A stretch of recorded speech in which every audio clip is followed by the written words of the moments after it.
part of the curriculum. Okay, hi, everybody. Welcome to the planning board meeting. If you're, you can get it here for the task force. This meeting is being recorded, and I'm Sarah Hammond Creighton. I'm the vice chair. Welcome to, welcome to everyone tonight. I also want to wish Christine Delicio, our fellow member, a speedy return to good health. We have two items on the agenda. They are the, in our packets. We'll take a roll call first. Oh, right, thank you. Take a roll call to open the meeting. Mary Foley. Here. Ms. Olney. Here, Sue Philbrick. Here. Sarah Creighton. Thank you.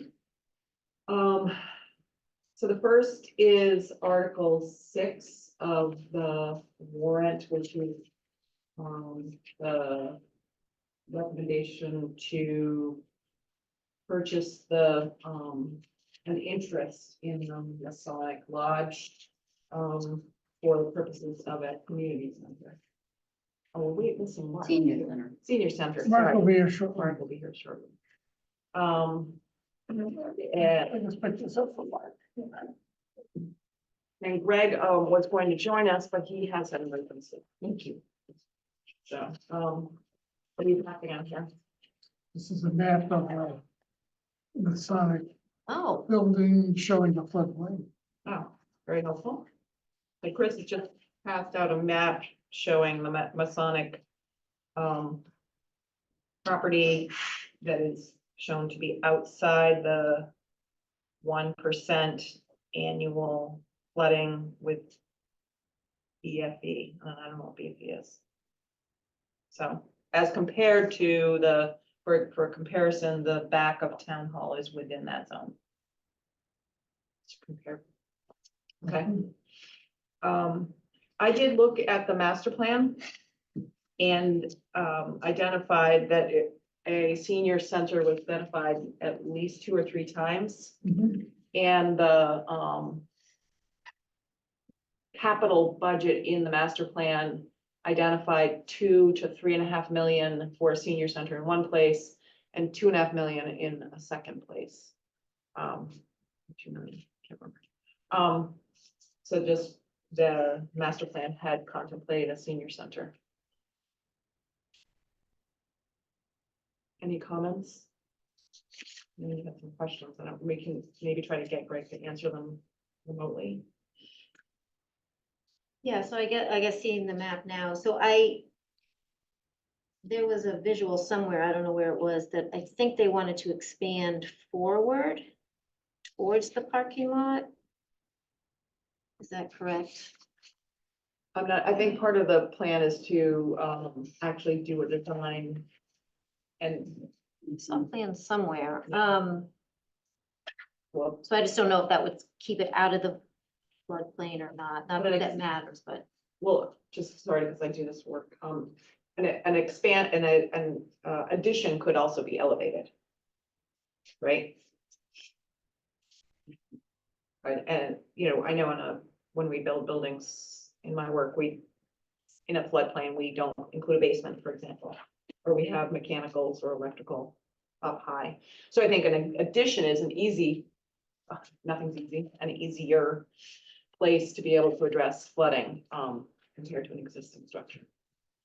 Yeah, I think the only thing with that is that it said that it was gonna be the entrance to the senior center. So they were gonna come towards the parking lot, make that the entrance. But anyway, so, and to be clear, I am all for a senior center. I think more of my questions might occur at 7 o'clock with the town meeting article.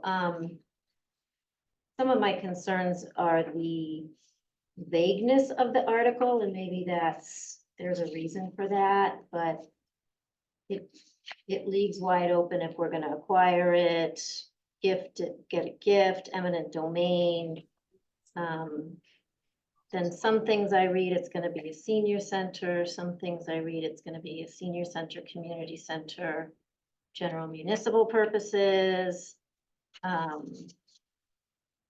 Some things I read, it could be all of it or a portion of it.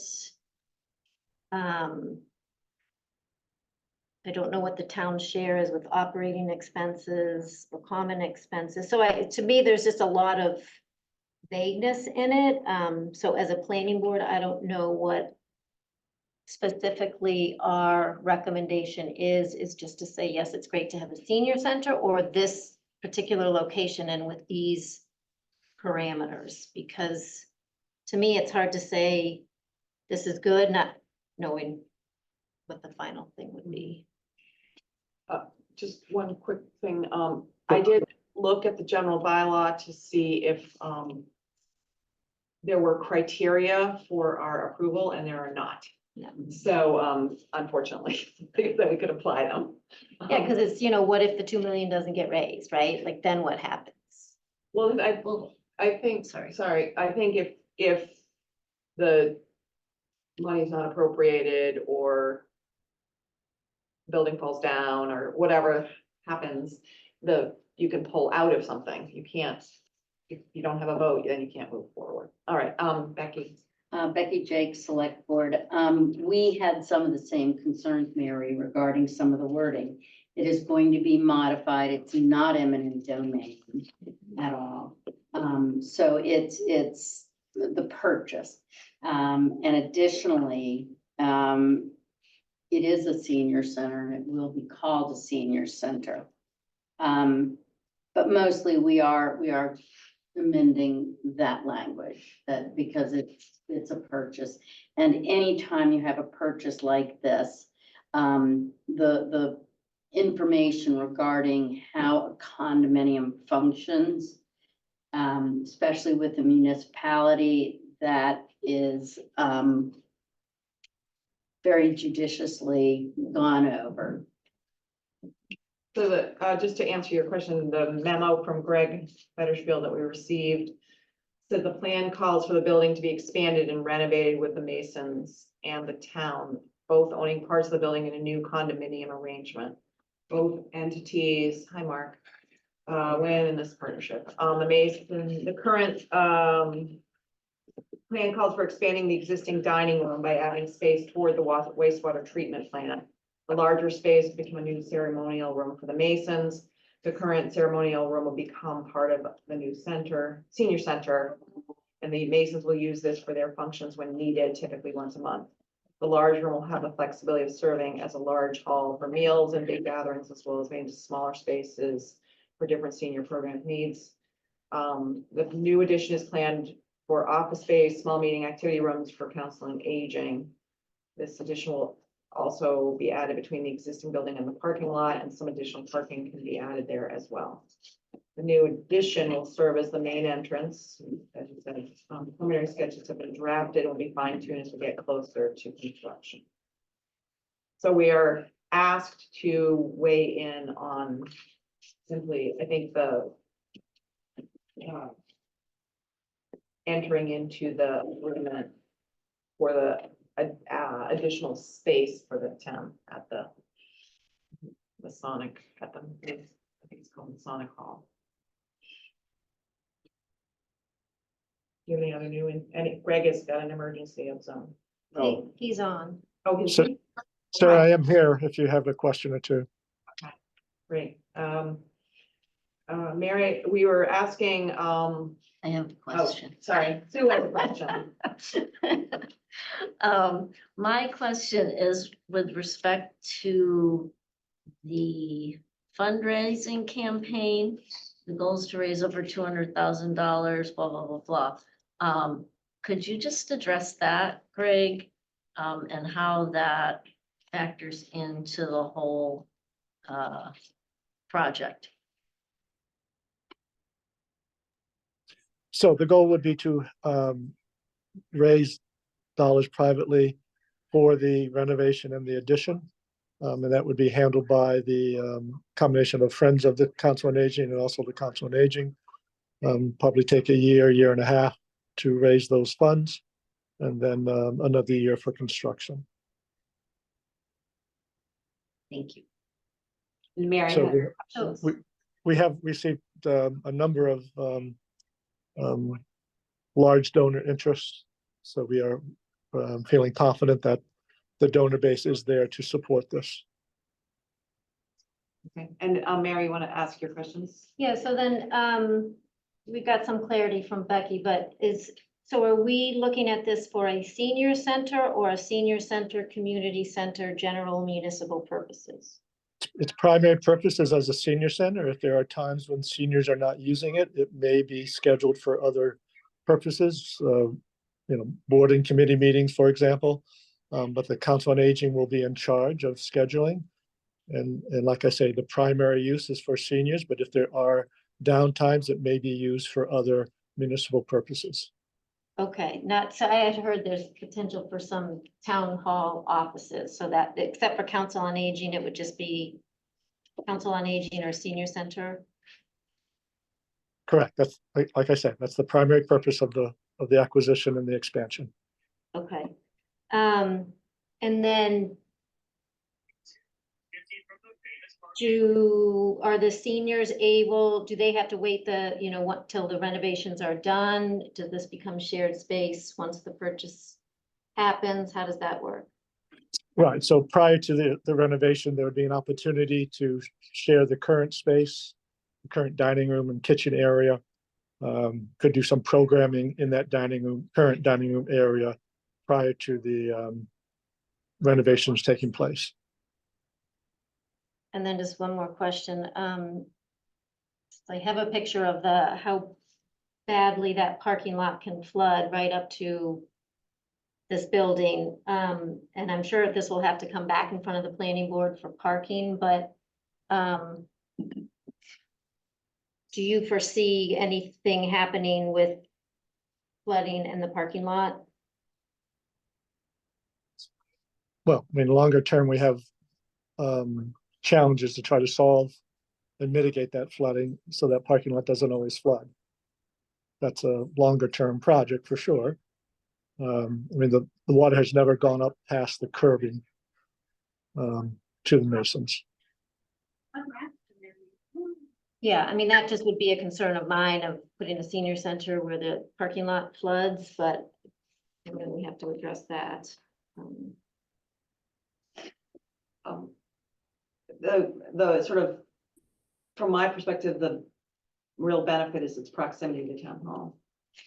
And also the fact that I think having a more meeting space is clearly, without having to go to the schools, less expensive and. Or the church. And the church, Yeah. right? Yeah. Okay, other questions or comments?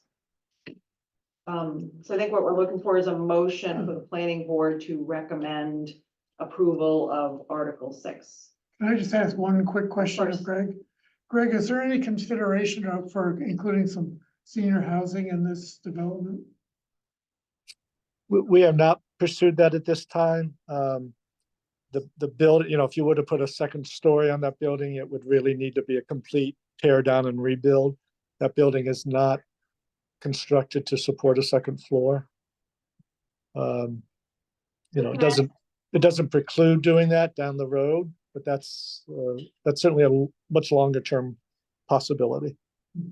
So just sort of following up on Mary's earlier question, this is an acquisition of an interest in the Masonic Hall, but it's not specifically deeded for senior center, or so some future use as the town decides is warranted could be contemplated. I mean, if the dog catcher needed a big office or whatever, Right. Voters could change the purpose and use of a piece of town land. That's always an option. Okay. That's true of all properties that the town owns, unless it has a deeded restriction that was placed on it by somebody else. All right, so I'm looking for a motion to recommend approval of Article 6. Masonic Hall, interest in the Masonic Hall. I'll make that motion. Chris has made the motion. Do I have a second? I'll second. Any other discussion? Roll call vote. Sue, Yes. Chris, Yes. Mary? Yes. And the vice chair votes yes. Thank you. Okay, the second is article, I don't have it in front of me, 15, I believe. What's the article number, Greg? It's the, can you explain this one, Greg, since we still have you? So this involves property that the Manchester Housing Authority owns at Newport Park. And as we were trying to work out possible new parking for access to Powder House Hill, because of concerns that the Housing Authority had of people using some of their parking, we discovered that the buildings themselves, some of the buildings are on an easement that the town holds to get access into Powder House Hill. And so working with the Housing Authority, we've come up with a proposal to swap out, so get rid of the existing easement because it has been encroached upon, and have a new easement be given to the town to provide access, which is through the existing driveway. And then we would be able to construct 2 or 3 parking spots at the trailhead into Powder House Hill that's at the rear of Newport Park. I'm gonna share a graphic of the Newport Park here, which might help us understand. You may not be able to see that, Greg. Yes, I can. Okay, so the new easement is, let's see if I can make a red dot, is up here by my cursor, I presume, at the loop? Well, so the easement would be the length of the driveway, and then going to the right. You're not showing that diagram isn't showing all of the parking that's already there. There's some parking to the right of that circle. But yes, where your cursor is, go to the right to that very corner. Okay, And in the corner is where that couple 2 to 3 parking spaces would be placed. And that's where the trailhead is. So you can see that curved line, that's the current boundary between the authority and Powder House Hill land. And we had an easement right along that line towards those buildings, and 2 of those buildings encroach that easement that the town owns. I see. So we get rid of that easement that follows that property line and instead acquire an easement following the driveway, going to the right to the corner there where new parking would be installed. Great, thank you. Comments or questions? So I have a question. Greg, could the easement be vaguely enough written that if renovation required moving the easement a little bit, could that be incorporated into the legal language? Yes. So that's always an option if both parties mutually agree to relocation of the easement. That can be put into the easement language.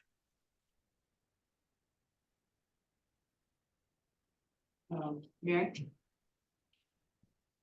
So, just a few questions. So how many current parking spots does the town have? None. We were using parking that was owned by the Housing Authority for years, but the Housing Authority had a need to not allow that anymore. So are those the 4 spaces or 3 spaces on Pine Street? A lot of times those were used by Powder House Hill folks, yes. Not always, but sometimes, yes. So can you just help me, like, were people currently parking that's bothersome? Over the years, people have parked either as you indicated along Pine Street in those 3 parking spots that I think are there, or they park in the interior of the property where residents of Newport Park also park and visitors. Okay, and then what needs to be done to construct 2 parking spots? Is it taking like any like green land? I mean, is it just gonna be like gravel? How's that gonna work? Yeah, it's likely to be just a gravel area right at the trailhead. So it's the existing parking drive of Newport Park goes right up almost to that area.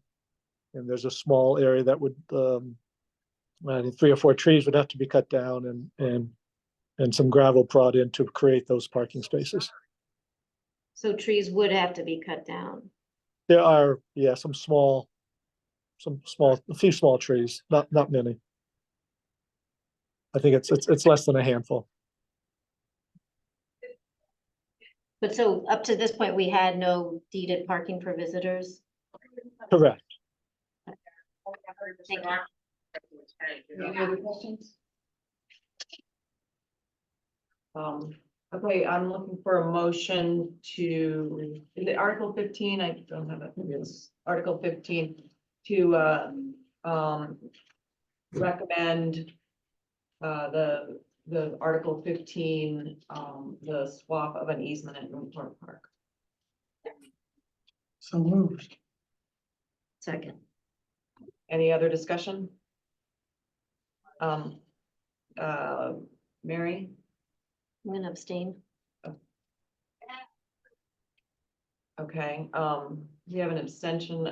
Chris? Yes. Sue? Yes. Sarah, yes, okay. So the motion passes. At this moment, it's 6:21. We're gonna recess the planning board meeting, until 6:30, when we'll resume with the joint meeting with the planning board and the task force. Unless there's any other discussion. Okay, so we'll take a 10-minute recess. And I'll let Tiffany, we will still be being recorded now because I don't want to mess it up. Unless you want me to stop it. That's okay, you can keep it going. Okay. Yeah, I'm just gonna turn your chat off. Oh. Okay. Gail's online and she reminded me that. Thank you, Sarah and others. I appreciate it.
Board meeting was already called to order in terms of the zoning.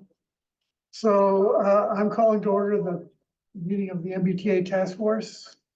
Somebody's, Yeah, hold on. Oh, you have to. You have to I can do that. unmute. So you're, no. No, Well, yeah. no. you gotta mute both Zoom and the laptop.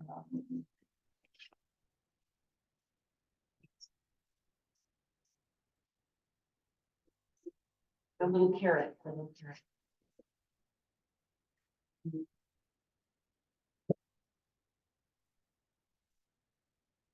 Actually. Okay, we're back. No echoes? Okay, so I'm gonna call the task force to order. Denny Hall, Here. Sarah Melish, Sue Philbrick, Here. let's see, Michael Pratt, Here. Richard Smith, I saw you were here. Here. Great. Anyone else? Chris Olney. Oh, and I'm here also.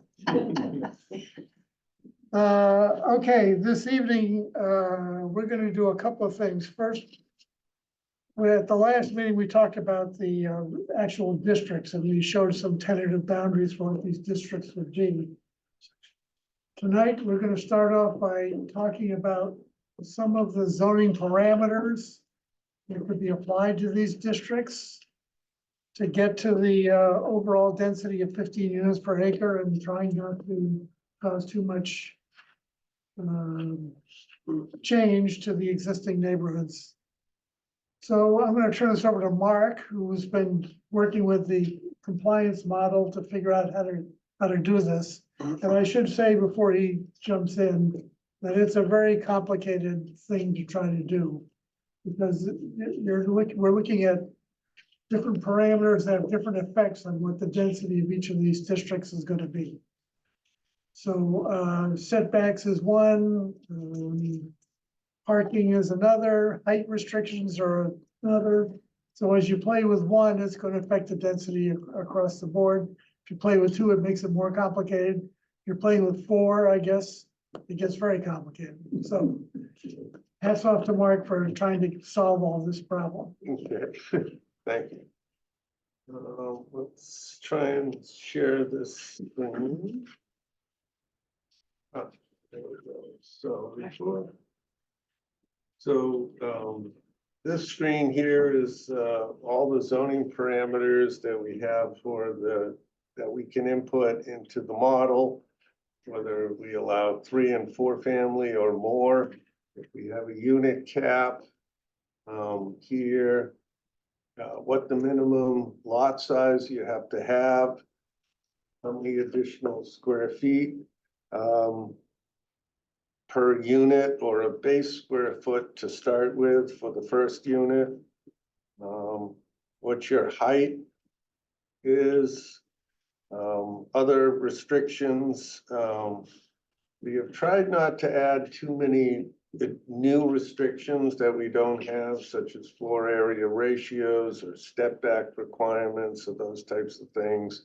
We tried to keep it to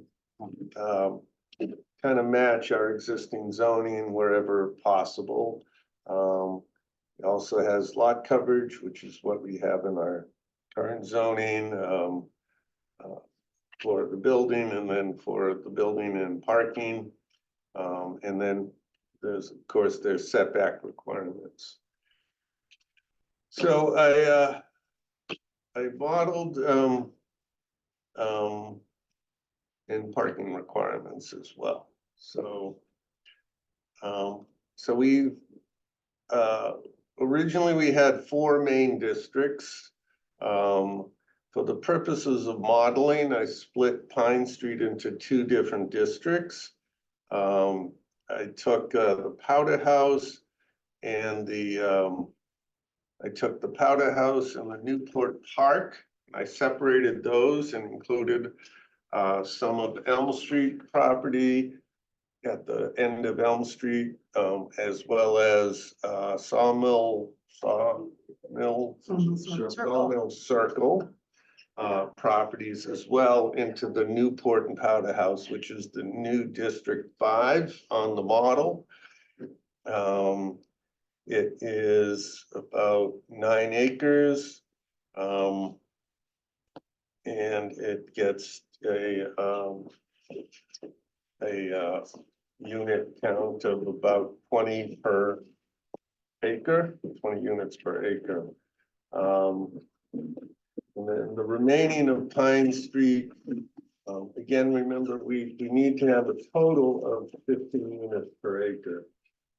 So for Pine Street, and I'll go through each of the parameters for each of the districts after we go through the summary table. But Pine Street is District 1, and so what's left is about 12.7 acres. Now, I had to calculate this by hand because I didn't create the model, and I was moving things around. So I have the 12 and with a density of 11.2 acre units per acre. On the far right is where you see the total, and that's, we have 15.2 units per acre. We need to be at 15, and 586 units is the total. We can adjust that a little bit, up or down based on some of the parameters. If so, Pine Street has 142 total units. Beach to Valentine is 77. Allen Street to Lincoln is 75. The LCD is 110. And then the Newport Park Powder House area is 182. So that's how we get to our 586. So if we go into check the parameters for each of these districts, we'll go to the Pine Street district first.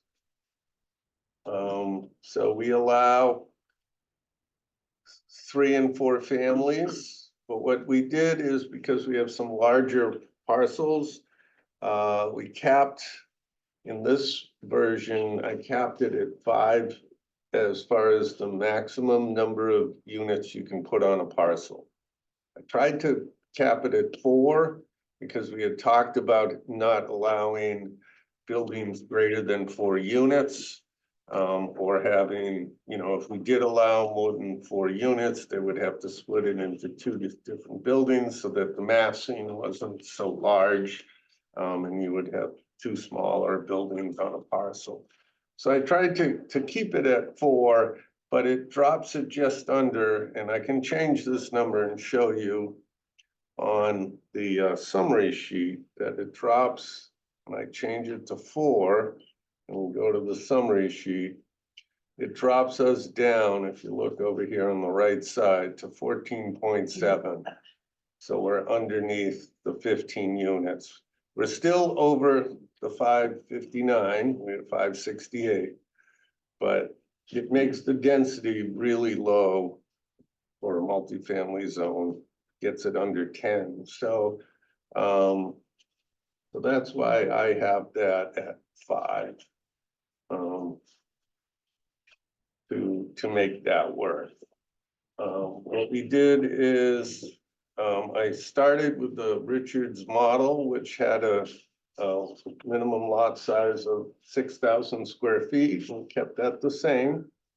And if you have the base lot size of for the first unit of 2,000 square feet for the first unit, plus 2 for each additional unit, on a 6,000 square foot lot, you could get 3 units.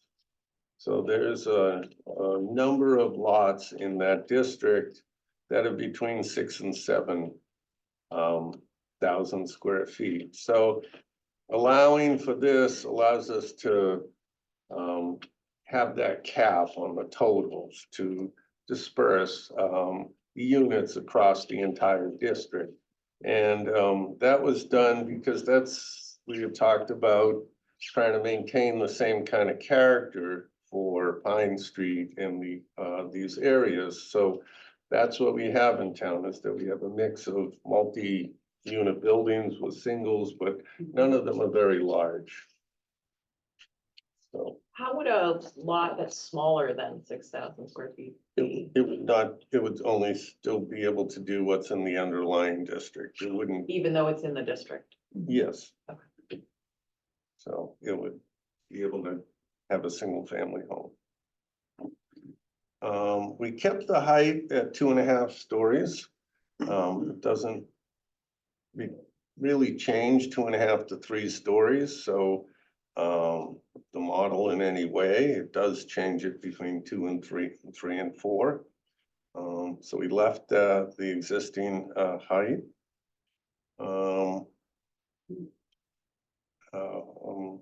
Then as far as the dimensional standards for building coverage and lot coverage, because it's in the D1 district, most of Pine Street, or at least the front portions of most of those buildings, we kind of mirrored what's required in the D district.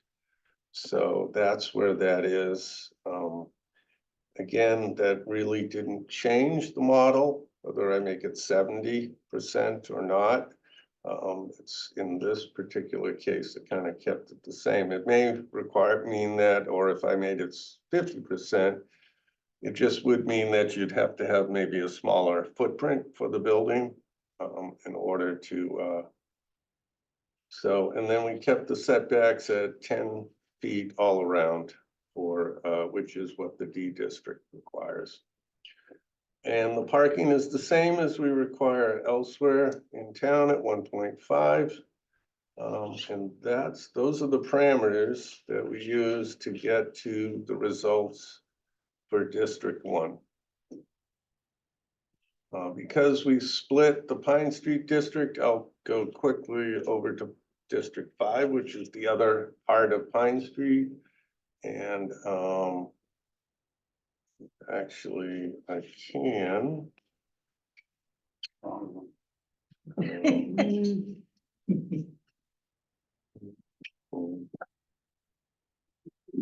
Library, I think with somebody.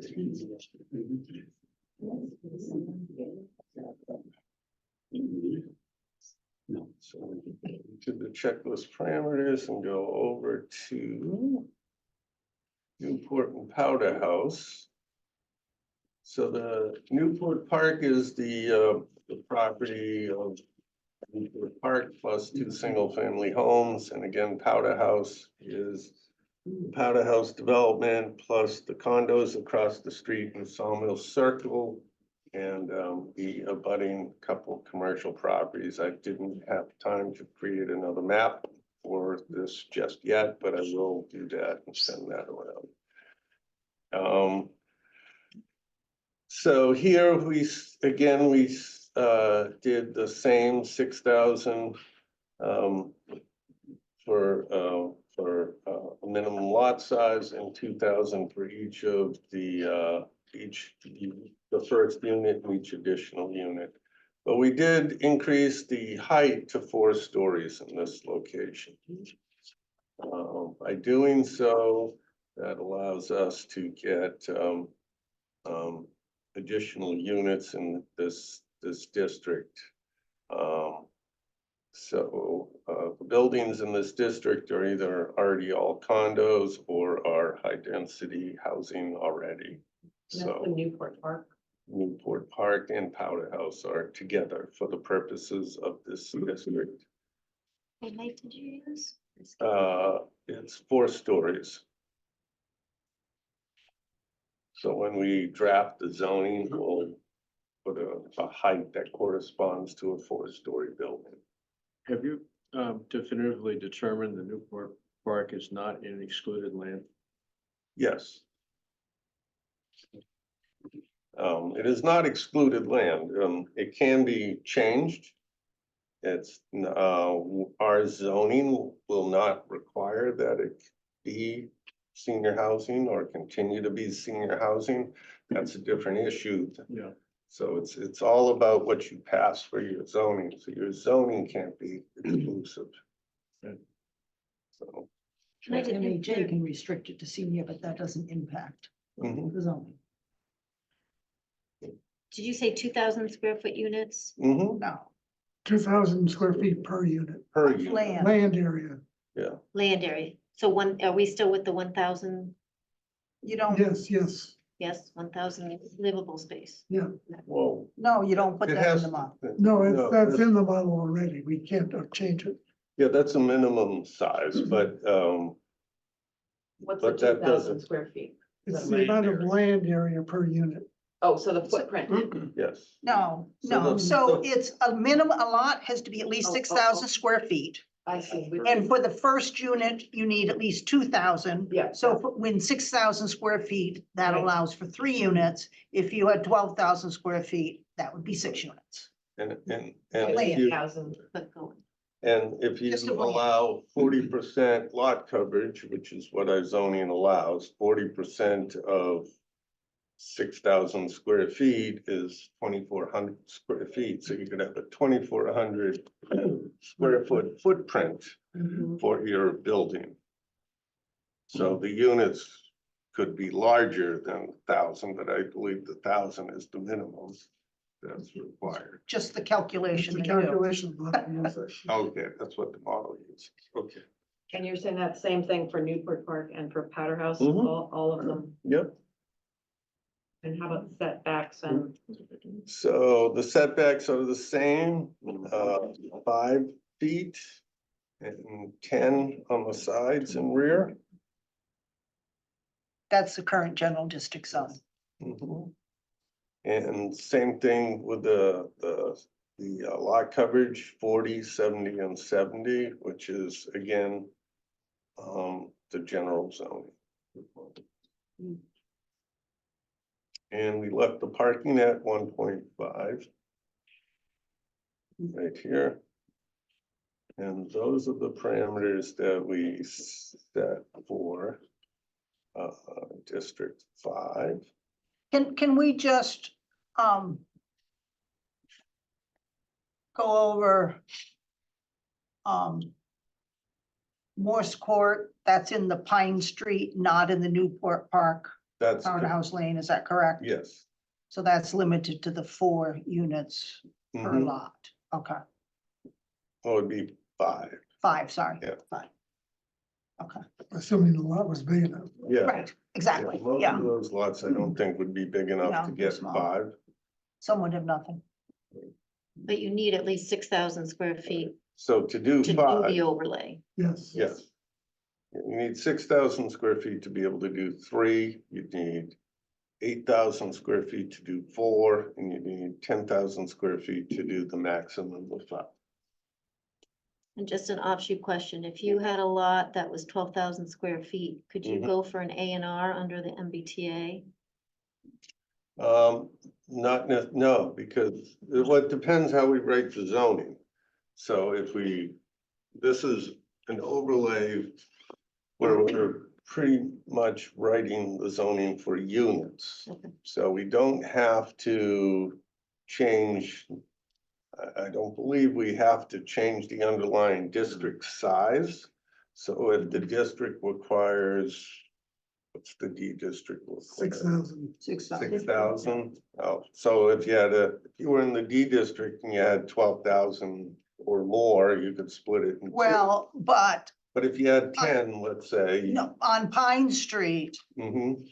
the underlying district is A, which is 22,500, so you could Okay. not use that D district 6,000 square feet to split the lot unless you've got the 22,500 remaining in the back. I see, okay. So you're So you restricted that can't way. do- okay. It's, Okay. So. whereas Morse Court's different because that's general district. Could you say that again, Sarah? I don't think I understand. So on the west side of Pine Street. Yep. It's in District A, which requires a lot of 22,500. However, the first 100 feet from Pine Street into those lots is D2. District, yeah, D, which only needs 6,000 square feet and allows two-family homes. Right. So to do an A&R, you need a legal lot. So you wouldn't be able to create 2 lots unless you had at least one left in the back of 22,500 square feet, and then you wouldn't have frontage. So you wouldn't be able to do an A&R unless you had double the width. If you had a 45,000 square foot lot, you could split it in two, just like you can today. But you can't do it because you have 6,000 and 6,000. Yeah, right. You gotta have the frontage, so.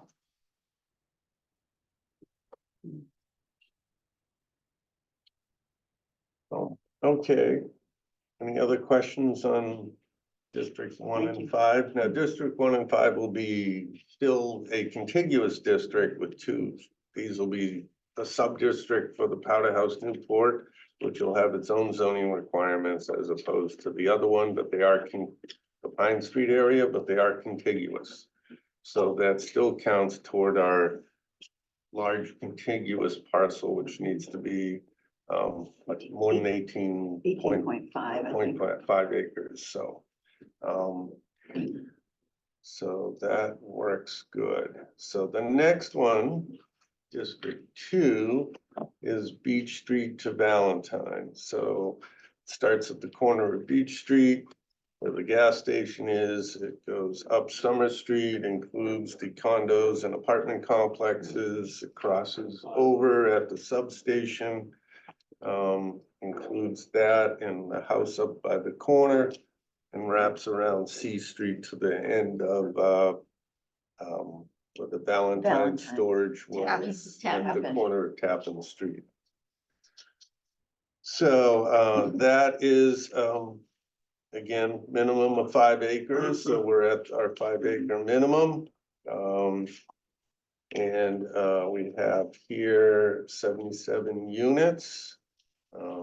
In that district, I can tell you that we already have 46 units in that district. So the incremental difference is about 31. And we have a density of 15.4. So so if we go to the checklist parameters, show you how we got to that number.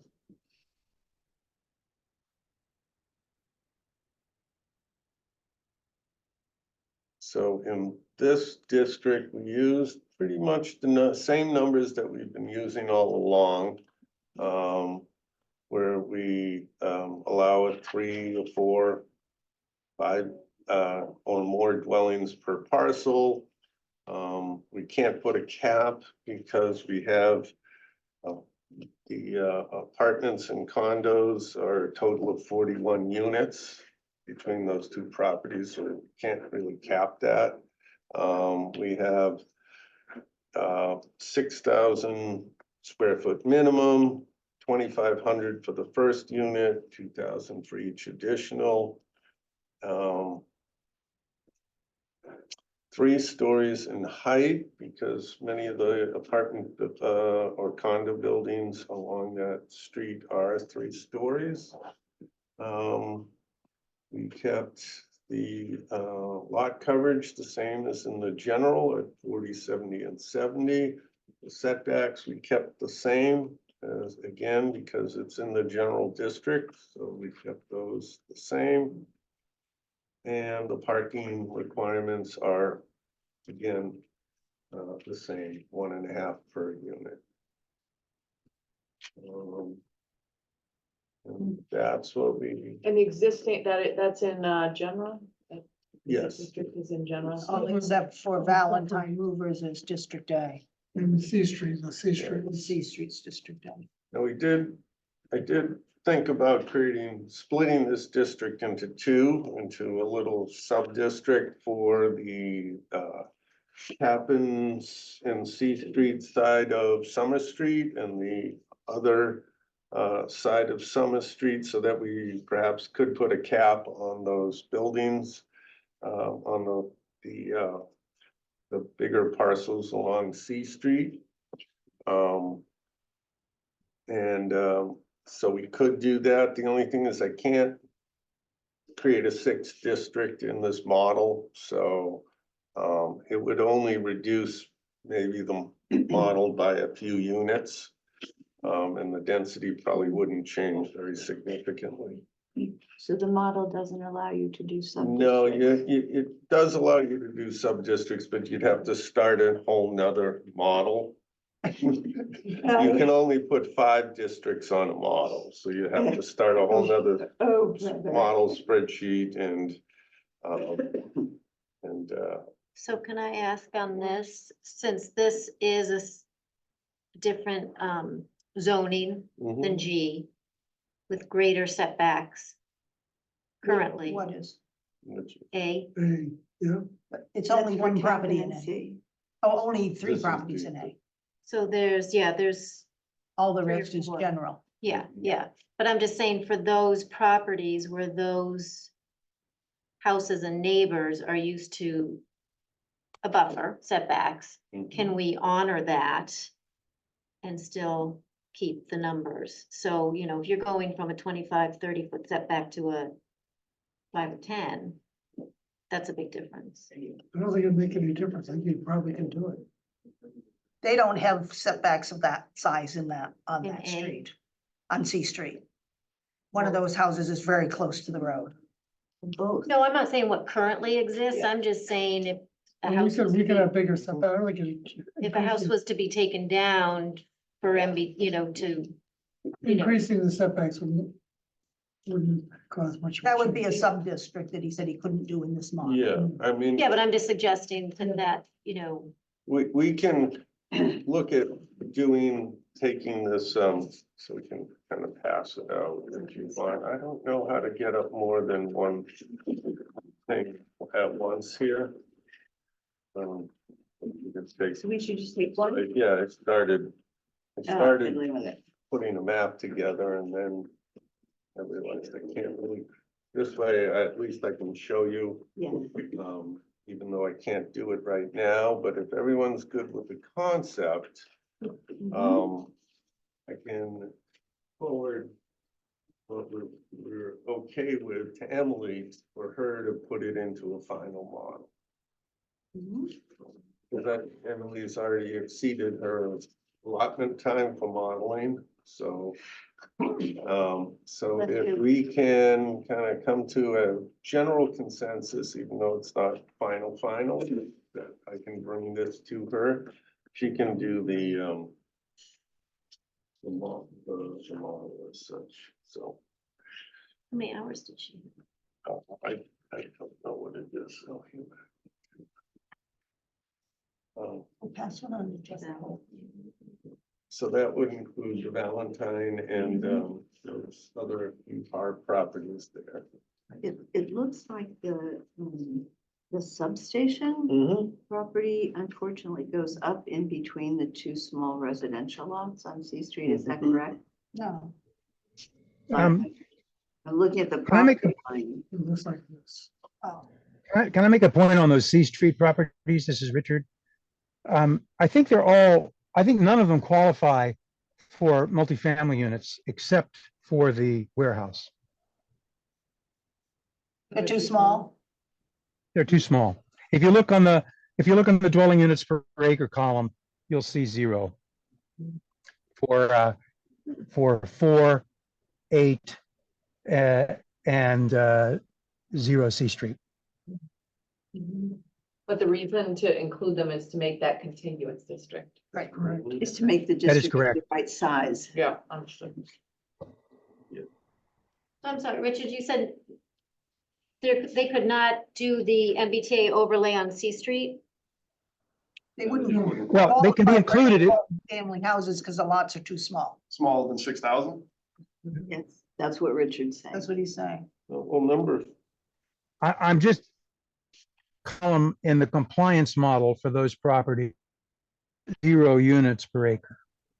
Well, I think number 5, 5C, yeah. that's the one at the corner. Well, number 5 is the warehouse, is No, No, the other corner, Richard, 34 Tappan is the warehouse. yes, oh, no, that's yeah, the corner of C. you're right. Five qualifies. Yeah, could have 6. Yeah. But that's, you're right, that's about the only one. And in that district, you said there are currently 40 units? In this total, In the total district is 46. and the, But in the Right. sub-district, oh, In that sub-district right now, there's 4. okay. And possible total allowed in that district is 77, so In the combination Yeah, of the two. combination of 2. Yes. Okay. and then how many in the sub-district? It would be 6 plus 8, which would be 14. Unless we put a cap on the number per lot. Right. We could do that in that C Street area. And that wouldn't affect the 15 per acre overall? Probably not, because it would be It's a very reduction of, Number small, just. yeah, small, like 8. Seems like the place to do it. Mhm. Right. Yeah. Yeah, it just limits the impact to C Street and Captain Street, and it's only a small reduction, so. Unfortunately, it's like a house of cards and you pull one out and you Right. don't know what's gonna happen. We haven't built the house yet. But yeah, those current setbacks are 30 feet, 20 feet, 40 feet, so that going to 10 is a big difference. Well, under the zoning, they Yeah. are. What exists in reality is different. Right. And I don't think we want to zone the overlay larger than what's actually there. My only point was that when you buy into a district, you look, most people don't, but you would say, okay, well, I know like my rear setback is 40, my neighbor's is 40.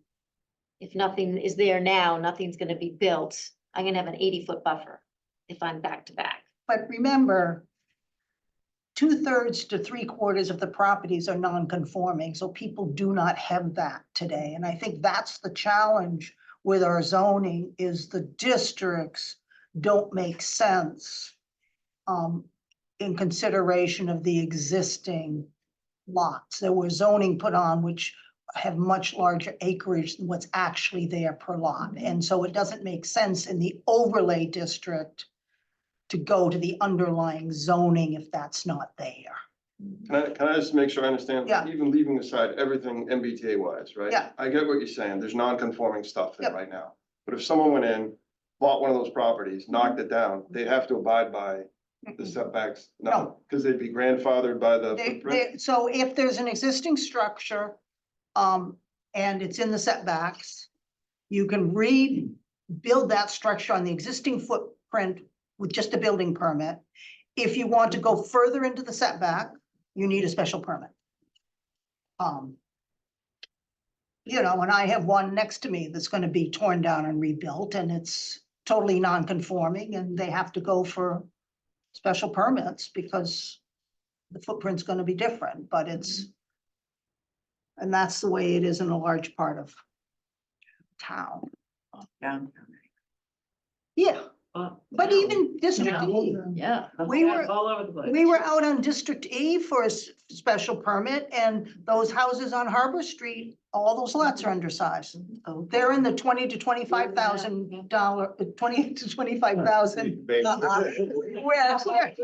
we are, it's 1960, right? rather than 90,000 square feet. So, yeah. I think 65% of the parcels of land in town are non-conforming.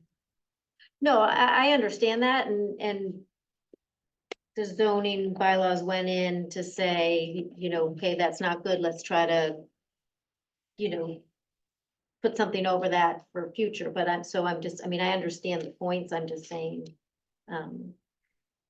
if we can and it doesn't change it, what's the difference? try, see, See what happens. see what happens, how far can we push it out or not, so.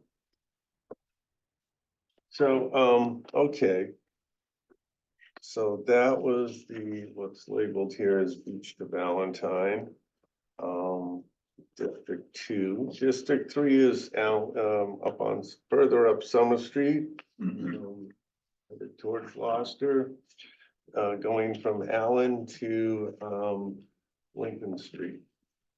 So, in, that district, it's 5.6 acres, 75 units, and we have 17.3 units per acre in this district. Again, we may be able to adjust this a tiny bit as we fine tune this, as I fine tune this with Emily to bring you a final proposal. But right now, with the parameters that we have, which I'll show you now. Here. That's where we get. So again, we went with a similar set of parameters. Where you can build, there's no cap, but most of those units are small, lots are small anyways. You can do 2, 3, or 5, 4, I mean, 3, 4, and 5 are up. You have a 6,000 square foot minimum with 2,500 for the first unit and 2,000 for each additional. We kept the building height at 2.5 stories. We didn't change that. We didn't change the lot coverage and the building coverage requirements. Those are the same as the underlying district. It's general district there. We didn't change setback requirements. Those are the same. And the parking requirements are the same at 1.5 per unit. So For lot coverage. that's 70% for total lot coverage and 40% for building. Here's who she's looking for. And now, again, if you go back and remember our map from before, about more than half of that district is already targeted because it's already existing condos. Brook Street condos. Yes, the Brook Street condos, also at the end of Summer Street, across from the gas station. Those 2 and 3 unit buildings are condos as well, so.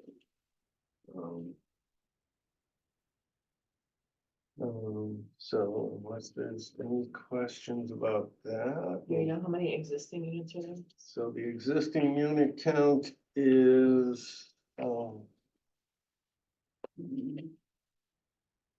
We had that last week.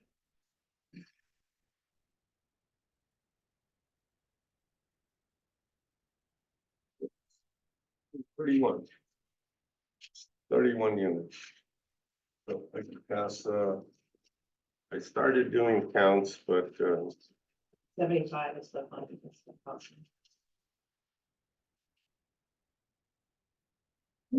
So I started doing these maps that show the unit counts, but we really have it. It's the modeling is and adjusting, trying to get it to balance. Has there been any discussion with beyond the half mile to increase the parking requirements since it's kind of not transit oriented anymore? You're talking about District 4. Well, maybe. Great segue. We will get to that unless there's any other questions about this district. Is this a half mile? Yes, that Okay. is within the half. So only Newport Park is out of the half mile? No, Newport Park is, majority is in the half mile. Yeah, Okay, it's the LCD. is the only one. yeah. Outside. which is District 4. Should we get right to District 4? Yeah, go Yeah, for it. everyone's excited about that. Beaver Dam Road, Yeah, somebody wants to call it. Yes, Yeah. yeah, I didn't get a chance to change it here, but I can. So, summary table. Okay, here we go. The state's telling us it's 7.6 acres. With the parameters, we get 110 units, which is 14.5 units per acre. So we're just slightly under. So if we go to this. So you will see that we allow 3, 4, and 5 and up. Buildings. As far as minimum lot size, 217,800 is 5 acres in size, which is what the underlying zoning district is. So we put that there. I put 4,000 for the first unit and 3,000 square feet for each additional unit. And then I added in a 5-story height limit because the zoning district allows 55 feet for the max height there. So could I clarify that? That's for commercial. We could have different for residential. We could, yes, but since the area is zoned for that height and people would accept that for a commercial building, I thought we would just try and maintain that there. It allows us, it helps us to get the density. Lot coverage is here. I kept the 40% building coverage and 60% for building and lot coverage. I believe the LCD, I have to pull it out. I think it was 40 and 50. It might have been 40 and 50, but I think we wanted to increase that a little bit, have a little more coverage for that. There is looking it up. And as far as setbacks go, Yeah, it's 40 and 60. 40 and 60. Okay, so we So it's did. consistent.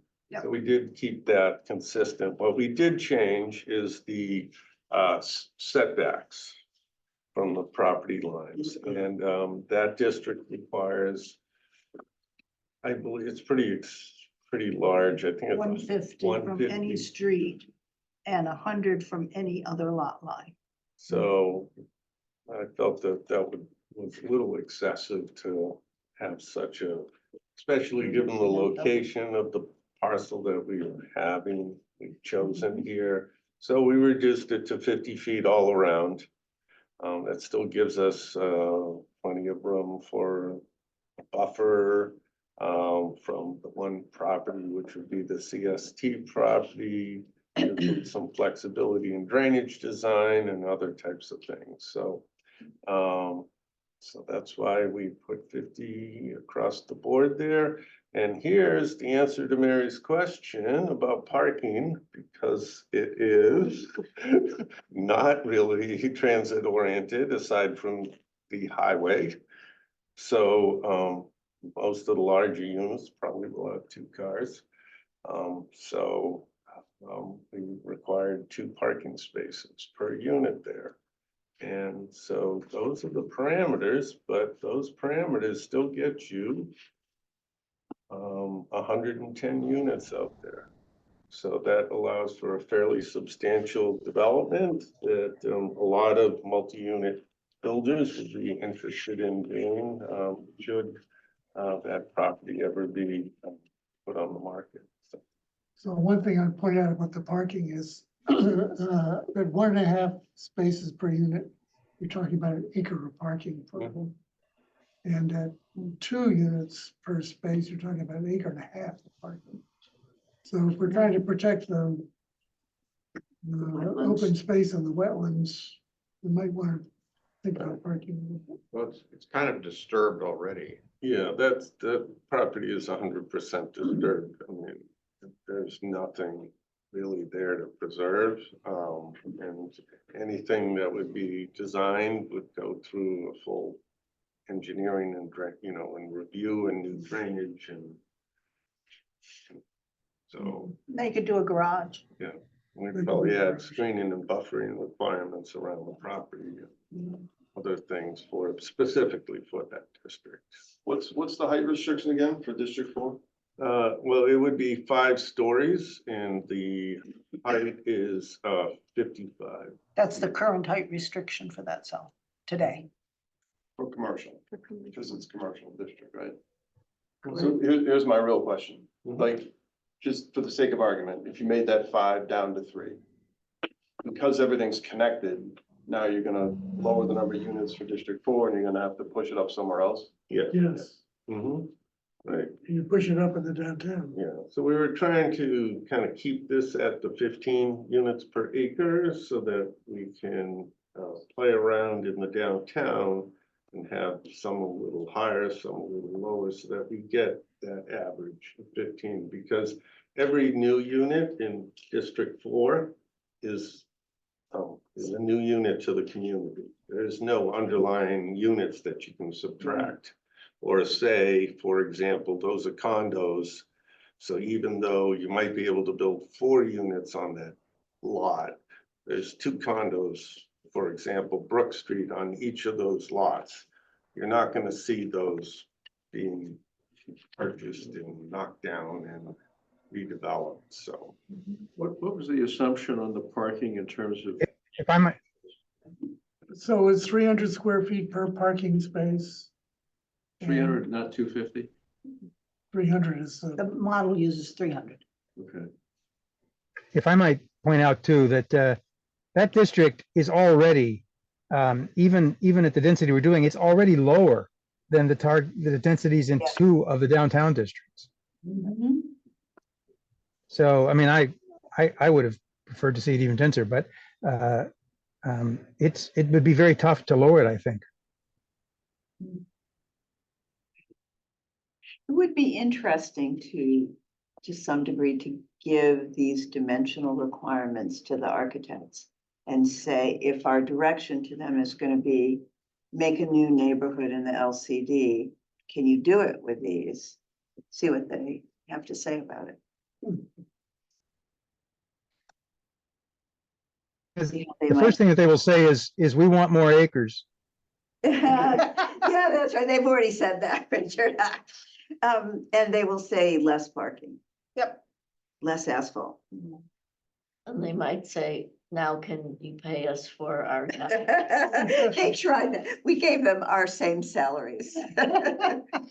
But anyway, it might be an interesting exercise to do and get a response. They might give you some ways to tweak it that would be of interest. well, if everyone's kind of comfortable with this, I will forward it to them and then I will send it to Emily for a final model and tweak so that we can then review it before we start actually crafting the zoning that makes this work. I know it's pretty straightforward math, but is there a row that shows the delta? Like, in other words, District 4, you got 110 minus 0. Obviously, the answer is 110. I mean, I guess in my mind, it'd be nice to have a row that I started a different chart. I don't know if I can- Emily gave us a Emily, chart with it's- those numbers in. But that was incorrect. The Oh. chart was incorrect. Oh, okay. Yeah, the So chart's Mark's been wrong. working on a Got correct. it. I was working to correct that chart. Okay. Let's say it from the wrong thing. But just to make sure I got it right, District 1 is 142 minus 142, so it's 0, right? No, No. There are a significant number of units on Pine Street. Yeah. And so, for example, the beach to Valentine is 77. But currently there are 47 units there. So you could knock everything down, build 30 additional units. So what's the difference between final unit capacity per district row and the row that says total units in station? In other words, for District 4, it makes sense to me, right? Because it says 110, that's how many a developer could build, and then the row total units and stationary says 0, which makes sense to me, because obviously there's no regulated units there, right? Yep. Oh, Well, it's it's just not counting the what's station. required in the station area, I think. I think that's just within the half mile. Yes. Yeah. That would be my It guess. has nothing to do with what's already there. I can show you this chart if you'd like Okay, to see so it. then the row I'm looking for really doesn't exist, which Yeah. is the Well, delta, right. I mean, other than District 4, which I can do. Yeah. off the top of Yeah, my it's head. a good idea to have it, though. I think that's Mark good. is working on it. So I That's have, an important data point. yes, It is. it is, We all think it's, I think it's gonna be particularly important when you go to town meeting. no, of course. Oh, my gosh. yes, so how do I share a different app? So Use the it, unshare. and then- Allen to Oh, that's the Lincoln most important. currently has 32. Okay, so, yeah, so, Allen to Lincoln. so I have a, District 4, right? You just didn't want them on so 0. I have a new chart, but it's not, That's in the Complete. map he gave us. yeah, The map he gave us has the number of units. right. So, so I've done the Beach to C Street, which is the one we were talking about, which is 46, and the potential is for 47. I mean, 77. And Allen to Lincoln is 32 with the potential to 75. And then, of course, Beaver Dam is 0 and 110. I haven't done the others right now. But yeah, Do you have a rough estimate? so well, how many units are at Powder House, dude? 29, and how many are at, Newport 32. 32, What's those two houses? 29, I included 6 two families, so it's 12 plus this. How's that AI working? for Oh. you? Putting out numbers on the fly is Yeah, dangerous. Let's not that's do really this. dangerous, Let's yeah. give you a I chance to mean, work on the Mark's been chart. working So really hard. I can't do on Pine it. Street, but that Newport Powder House would roughly be, let's say, 5, 6, 7, 8, is roughly about 85 units now. And up on that chart, what's it say for 182? So it's maybe, could be as much as 100 extra. However, many of those there's also a lot of condos, and I think at the end of the day, it's already in Excel, right? So you just Mhm. need another row to kind of drop this Yeah. data in. Yeah. Right. He's working on it, Yeah. Mike, really. I mean, Emily had done it Just- and hers was and it was incorrect. wrong, so we're. No, it's working like, to I correct second it. that comment where it's trying to be done on the fly, and this is not the kind of thing to do on the fly. It needs to be done. And that's why in we the don't model. want to give an estimate that's incorrect. Right, but he's continuing to try to do it on the fly.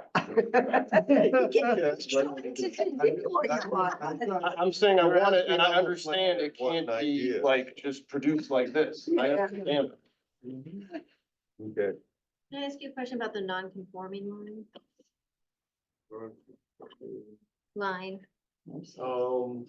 I believe those would be parcels that are too small, Yeah, under 6,000. that are under the 6. Okay, so Small number. so we had just said there's so many non-conforming, but within that district, No, that's not a non-conforming lot under zoning. That is saying that for purpose of the model, it's less than 6,000 square Right, feet, right. so there would be no multifamily on it. correct. But the actual parcels within the district, non-conforming could be more than that. Right, but we're just looking at so if we're looking at District 1 and it says final unit capacity for District 142, am I looking at this to say then only 6 of those are non-conforming? Now, only 6 of those couldn't have multifamily built on Right. them. Right, okay, so, It's a different. But they're not- Meaning of non-conforming. Right. so 136 could be zoned under No. multifamily. Oh, yes. No, There's not, the 142 is the total units, that's not the total lots. Okay, so where do I see total lots? Total lots? Yeah, I total don't- parcels of the zone. I don't know that there's a total parcel line. There is in the model. but- You can just go to the parcel, That might be, go to the parcel tab and look at the number of lines. maybe just for me, I could try to flip that. There's a few more. Let's see if you can do that. Size hog. Where did you say to go, Richard? Parcel tab. Individual district tabs. So. Just go, I think the first one is at line 21 or 20. So just look for the last 20 from it. So for example, one has 50 parcels because it's, or 55 parcels because it starts at 20 and ends at 75. Oh, he's looking at the detail Oh, sheet. I see, he's looking at the details Yeah. sheet, like this one here. Yes. It's not, as far as I know, it's not spit out. Oh, actually, total parcels. I don't see it anywhere as a explicit listing. Is total parcels up in that gray box on the left-hand There, side? there is a total parcel, but it says zero. Zero, which is clearly wrong. We'll have to complain to the state about that. One more thing. Zero. But if they know 6 is non-conforming, they must know how many. It's just not, it's not printed out in a nice, neat fashion for us, so it's something Mark has to do by hand. The model is not designed to give us good data. It's designed, That's good to know. it's designed to show whether you're conforming with the law. With the The law, law, Yeah. right, right? we complying with And the it law. is or not. blind to existing information. So It doesn't care. But we care. We care, obviously. Yeah, I think that that total parcels field is a bug. Funny field. can I just clarify something? So we've said that the number of possible units, that means, the zoning with just these these parameters would, if a full build out would allow that many units. But that is, silent on if the parcel has wetlands or is constrained by flood. Or has ledge. Or has building constraints. Right. So it's silent to those other, physical, constraints. It that- doesn't and look- it's also silent to the fact that, in the recent past, Elm Street was just fully built, was just, new construction It was doesn't- recently built out It there. doesn't care about. It doesn't care about that. It just assumes that everything was It's a white blank plain and there was no water and there was no, wetlands. It So, just uses the FEMA maps right, to exclude land. so, Yes. so It does calculate some excluded some land. exclude land, okay, So but, the areas basically that we're including have virtually very little, if any, excluded land, because most of what we're proposing is already developed land. Right, okay. Which helps to keep the Ratio. delta, the Yeah, difference, and also the likelihood that we're gonna get that Right. number. right, so that loud unit number is much higher than anything that is gonna be built, Reasonably built. reasonably yeah, built in so a cost-effective. Mhm. I think the other thing you have to remember is we were going after, the majority of the areas have small lots. Yeah. So to make any type of development financially feasible, a developer would have to come in and buy contiguous small lots from a number of homeowners to make a larger development. So one homeowner in the middle holds out and they don't have their development they want. And if stuff is selling for $1 million parcel, that's a lot to put in. You know, you've got to put a lot in before you can start developing. Well, it seems that if you have 6,000 or 7,000 square foot lot, that the development that's going to happen there is gonna be small Right. and less ornate and potentially conversions of existing buildings, you know, got the same footprint or roughly, what do you, I mean, Yeah. that what the developers, people think, Well, the economies of scale, right? when you look at a 15-unit development versus 100 units, your architectural and engineering costs are gonna be the same. There's a lot of fixed costs that have to get amortized over the number of units. So if you have, You have let's say 3 you have units. a $300,000 architectural bill, if you could spread that over 100 units versus 15 units, that's just an example. So the economies of scale just don't work as well if you're doing something less than 100 units. Another question that I have is, do multifamily units need to comply with the, existing building code? And the reason I'm asking that is we are currently a stretch energy code, building code. Yeah. But there is a possibility for the town to adopt the specialized opt-in code, which is a more aggressive code. And if we did do that, these units would need to comply with that as well, right? And so would any other. So would any other building, right? Anything else? But, Yeah. that is another, because we're a green community. What we can't do is have it apply Of only to course, MBTA right. zoning Of course. properties and no others.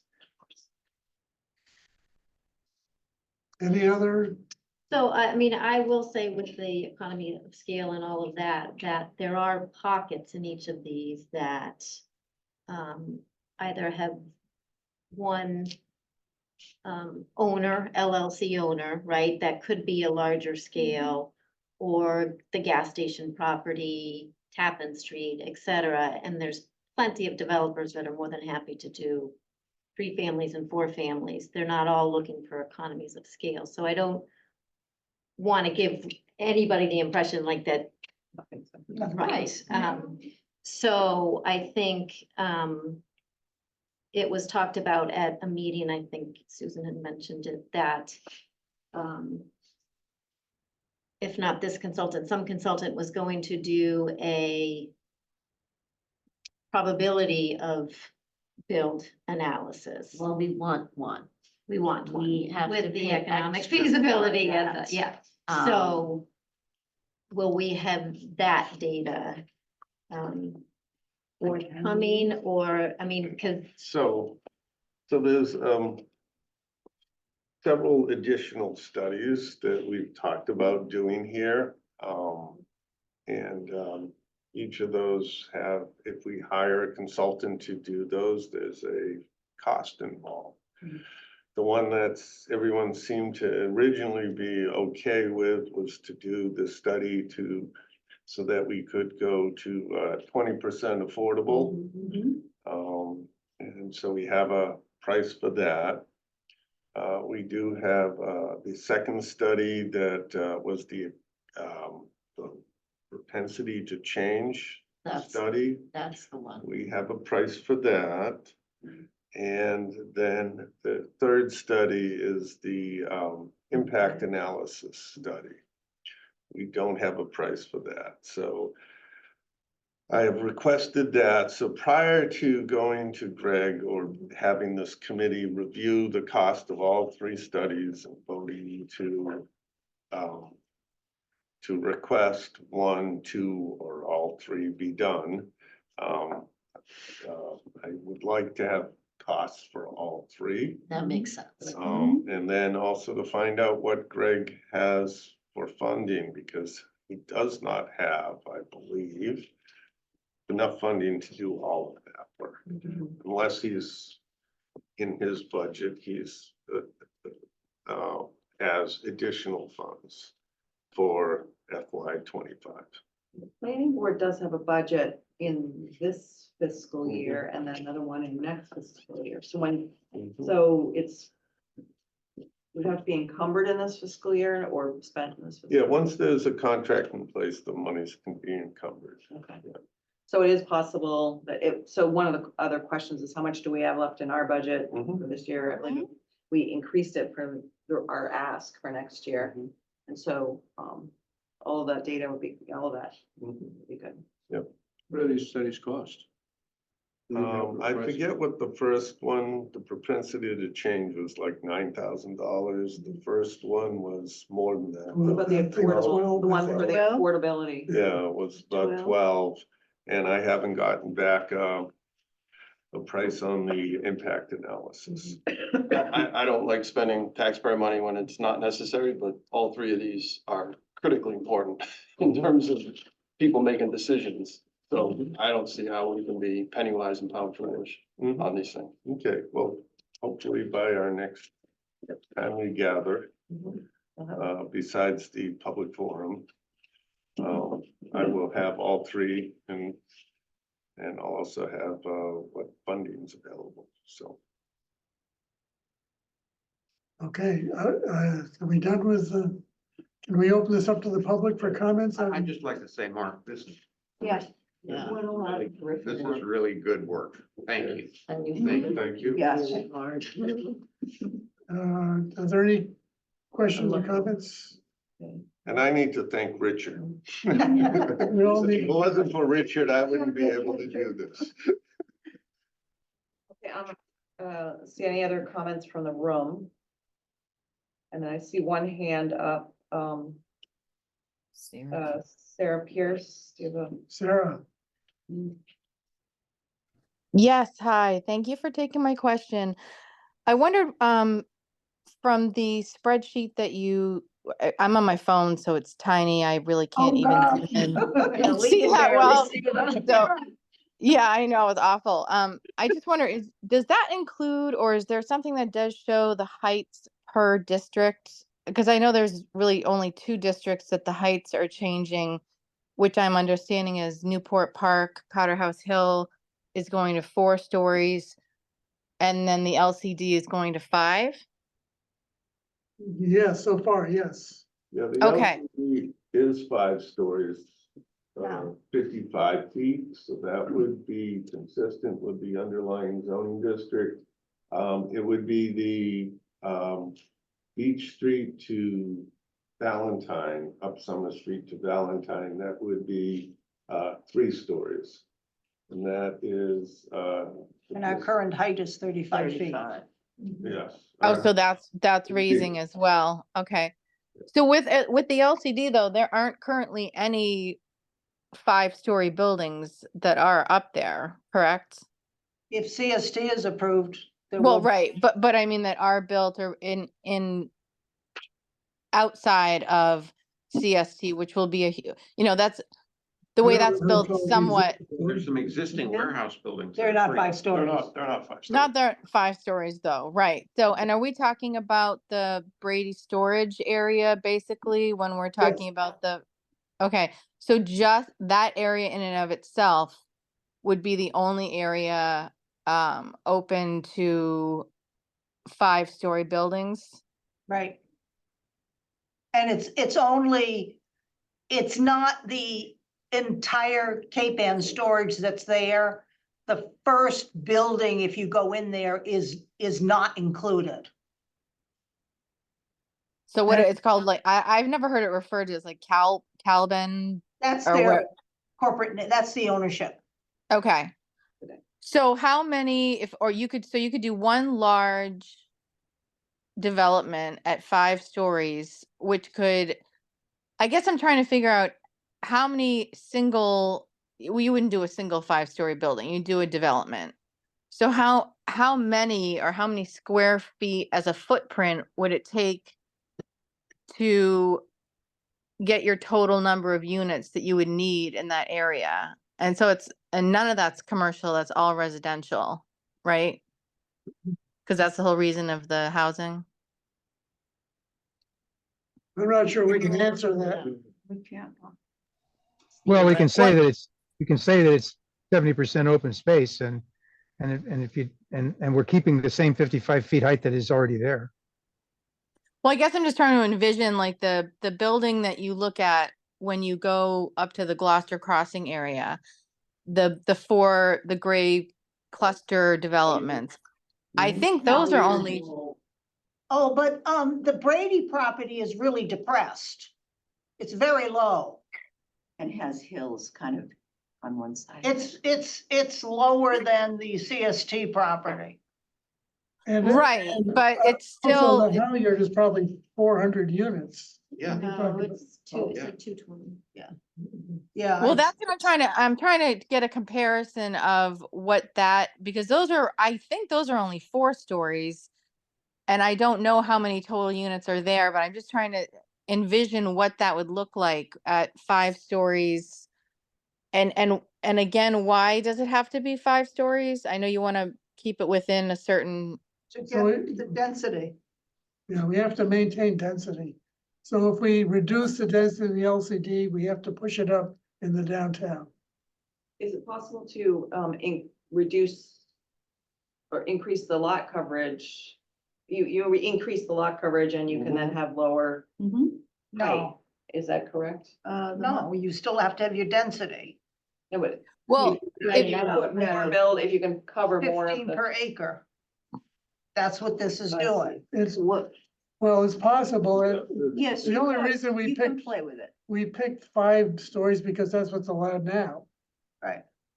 well, that's what is allowed, but If it's okay for commercial from a visual point of view, it's probably okay for multifamily from a visual. And point of remember, view. you can have design guidelines too. But it's possible that we could make it work with 4 stories. We don't know. that, Well, I that think might you be also something want- to, yeah, Okay, sorry. I think you also want to think about the people that are going to live there. When you lower it to 4 stories, you either force the units to become smaller or you use up more of the footprint and have less open space in the area Yep. to live. So the numbers that we came up with were just numbers coming off the model. And if you lower the size of the height of the building, Oh, hello? Can I ask a question? Sure, yes, sir. So I think Laura made a really compelling point for thinking about creating a sort of a neighborhood. I mean, a large building or a tall building might be well suited for senior housing or, you know, a number of kinds of housing. But if you think about what a developer might build is in terms of townhouse type things that are gonna be less dense. Is there a way to do we believe that if you were to limit it to 2.5 stories connected townhouses, that we wouldn't be able to get the density? Is that the I think problem? we can probably say that Yeah, definitively. definitively. So you, The other thing to keep in mind is just because something is zoned, oh, I know, doesn't mean that they're gonna build it. You could still build a townhouse. a developer might go in and say, You know, like the, these units will sell better if we do townhouses. right, And he might build 60 units instead of Right. 100 or whatever. you know, you the got. junction at Yeah. Essex or, Right. you know, something like Right. that. So just because it's Oh, zoned absolutely. doesn't mean the developer always maximizes. He may choose to build something that is marketable, which is also important. Yeah, build less And and get charge more. more. Right. Right. My question is, you know, I have a vision of a townhouse kind of, a little, you know, whatever. A little that- square. And that question, whatever that is, that we can't can't meet our goals if we limit it to that kind of construction. Town, 7.5 acres. townhouses generally get about 6 units to the acre. And so if you do that, it's like Mercury. If you do that, you gotta do something more over Right. here.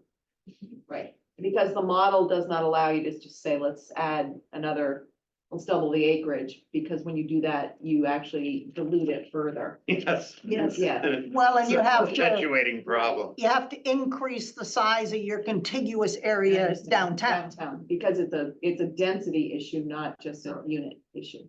It's a lot of It's a math, density and Right, it's an area issue as well. yeah. right. It's an acreage issue too. But back to the question of what might get built, we don't know, have any idea, because we don't know who.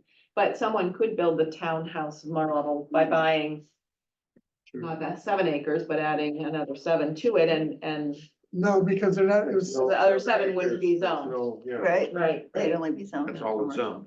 there's no other. unless you The want to other thing- change the rest of the zoning. Oh, yeah, well, that's a whole nother. The other thing to keep in mind is those buildings right now are rented.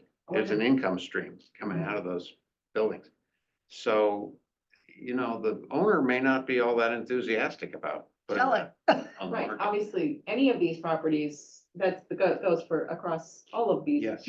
overlay districts. Yes. You need a seller and then a buyer who wants to invest enough in that. So there's a lot of ifs. And so that brings me to a different question concerning the question about the feasibility model. Feasibility, it's like doing a build out. There's so much conjecture in a feasibility model that I understand the desire for it.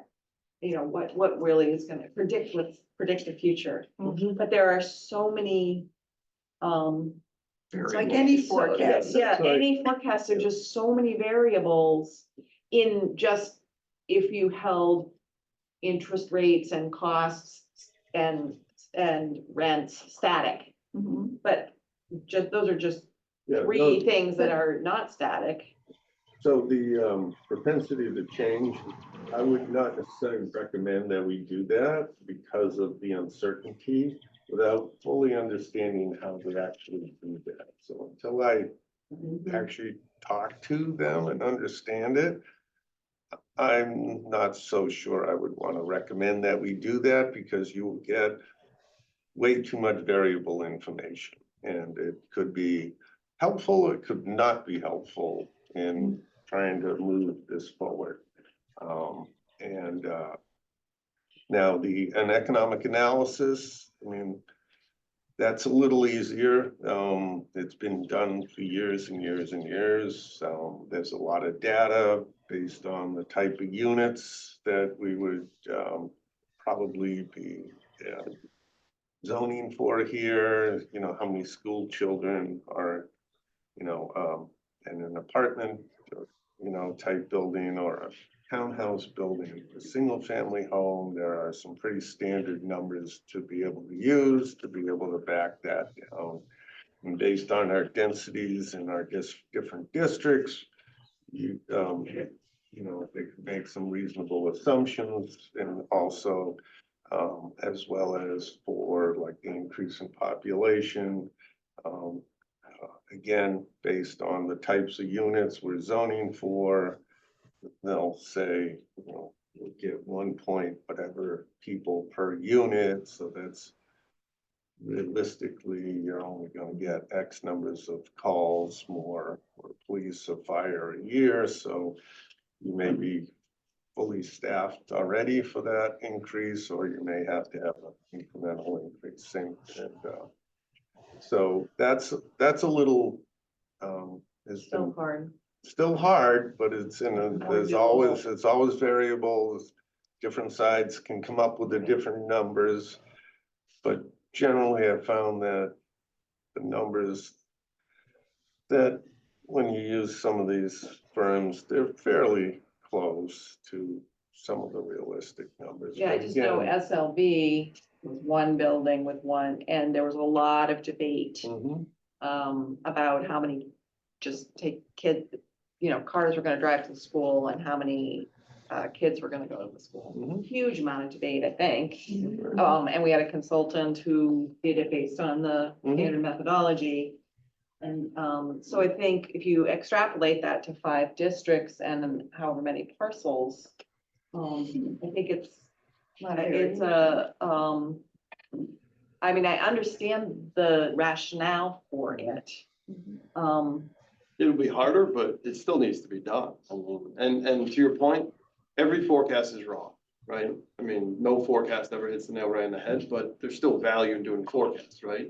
And you can even do like scenario analysis forecasts, right? You could have two forecasts and you're like, well, it's like 50-50 or 60-40, or, you know what I mean? I mean, we do forecasts all the time on FinCom. I do forecasts, I mean, that's the nature of the beast. My, Need to see my the experience is, depending on who you hire, they're gonna Good. wanna know what you want as an answer. Oh, that's not- Made as. That's a little constructed cynical. as they And, say. you know, I think,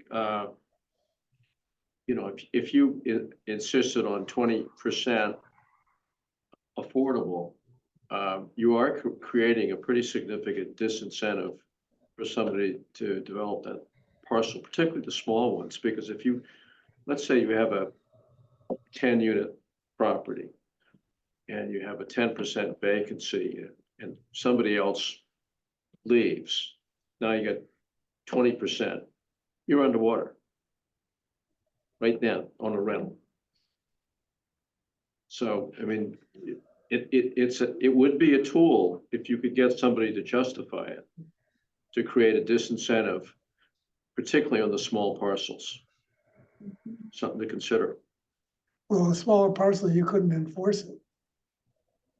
Anything less than 5 units, you couldn't do it because 20% of less than 5 is less than a unit, so. Right.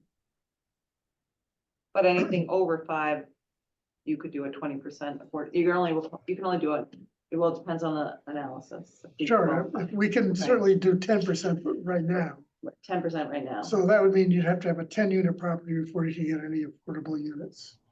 And the Beaver Dam Road property could probably, it's assuming our study justifies it, could have a 20%.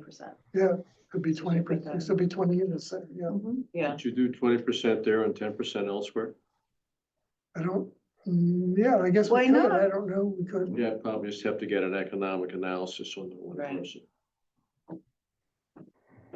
I think it's a generic study where they say, you know, this will work for any person. Okay, Can I ask a clarifying question?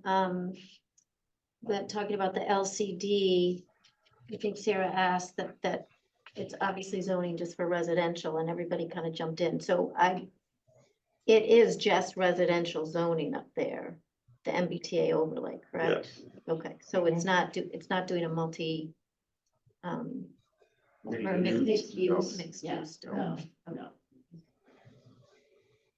Multifamily. multifamily, not mixed use.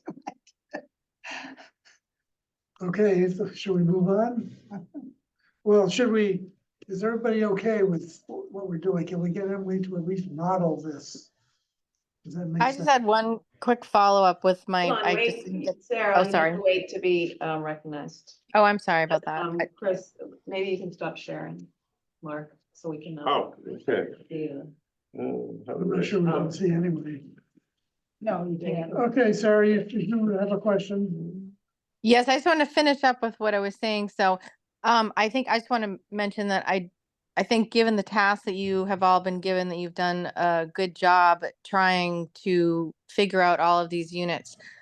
I do definitely disagree with the state coming in and telling us how to zone. With that being said, from the beginning, the mission statement has been from the task force that our job is to preserve the character of Manchester by the Sea, not just in District A, District B, District wherever. It is Manchester by the Sea as a whole. And I, just for the record, would like to say, I think if we start building 5-story residential buildings, that will not be in line with keeping the preservation of Manchester by the Sea. So that's just my thought on that, but thank you very much. Thank you for your comment. Any other? So is everyone okay with taking this to Emily now and getting a definitive model done? Yeah, we're gonna make the change in the C Street Valentine movers. Yes, okay. We'll split that. And, Each To a to subject. Valentine into 2 subjects. and I should The say that boundary. Yeah, if it turns out, and Mary may be right on this, if the electric substation is excluded, we're gonna have to adjust that district a little bit, but we can do it pretty easily. I think Yeah. she is right, when I went back and looked at the excluded provisions. Yeah, But we should get the professional yeah, opinion. But if the state doesn't have it on their map, Right, No. they still thinks it's included. well, that- we But might I not guess want to we can- ask. No, but they'll we catch can it. adjust it. No, they won't. They're all working off what is on in their database. That's all they're looking at. Well, we'll find out. I don't give them that They- much credit, Sandy. Okay. Even if it's excluded, it still can count towards the 5 acres. Yeah. It's just not in the density calc. Yeah, and it's not gonna make that much difference. Well, it may not. Tiny enough. Maybe that's true.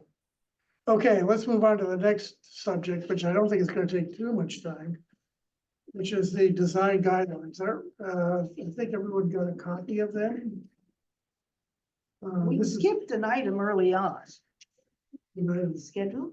Yeah, okay, well, I was gonna do that at the end. but we okay, can- that's fine, that's fine. Doesn't matter to me. I just, Sorry about that. Yeah, you're right. So design guidelines, this is just a framework. It does not include design guidelines yet for the LCD, which are gonna be somewhat different, I think. But I think it's a very good start, and what these would do is end up being part of the planning board regulations for site plan review. Did you send us the thing where it just like us?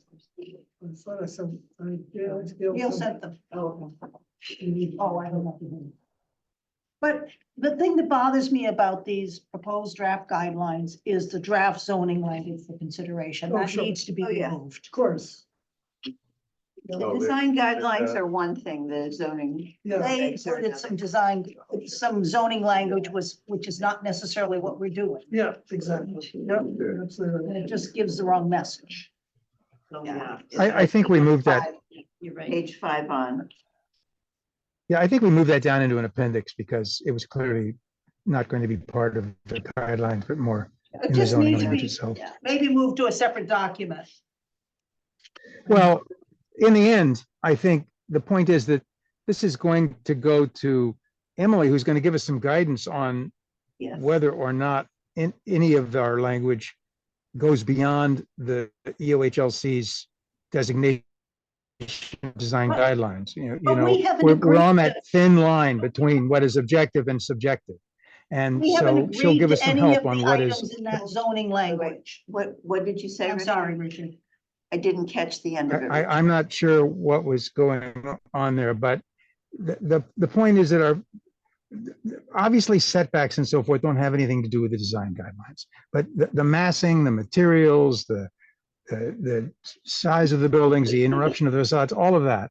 And this will have to be reviewed by Emily because she's going to have a feel, which I don't think any of us have, as to whether or not to accept it. If you look at their language, they're very clear that it must be what they call objective. Now that's gray. What is objective? Well, hard to say. I, You know, I do- obviously, if you say that the building can't be longer than 60 feet, that's objective. But what can you say about materials? What can you say about consistency with neighboring buildings? That sort of thing is going to be a matter of some difficulty for us to figure out whether or not we can include it or not. We'd like to. I agree with that, but I cannot endorse these with this section 3 in here. Sure, Because we right. have not agreed to them. Yeah, that's fine. In fact, the section 3 is what we were talking about earlier. Right. So that's gonna be all rewritten anyway and be part of And I just the zoning. don't want it being distributed when it's something we have not agreed to.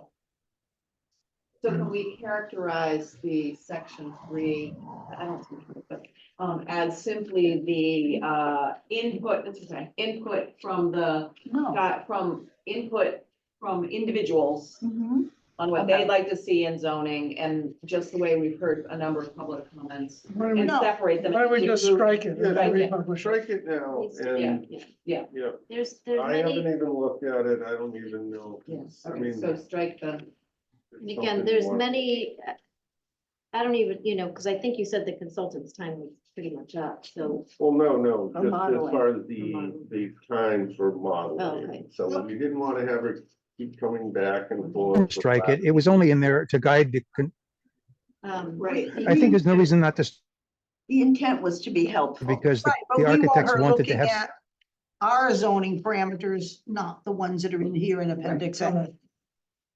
Yes. How do these design guidelines square with this recent thing that came out from the state on, I don't know, what do they call it? Well, that- Sample zoning. for- Oh, boy. That, The that little isn't. 60-page doc. Can I But the- just- Yeah, there it's in. can I just comment on that? Yeah. That isn't recent. That's been on the MBTA Okay. zoning website portion of the state sort of since early on. And I have seen very few changes to it. And when you look at it in as applicable to us,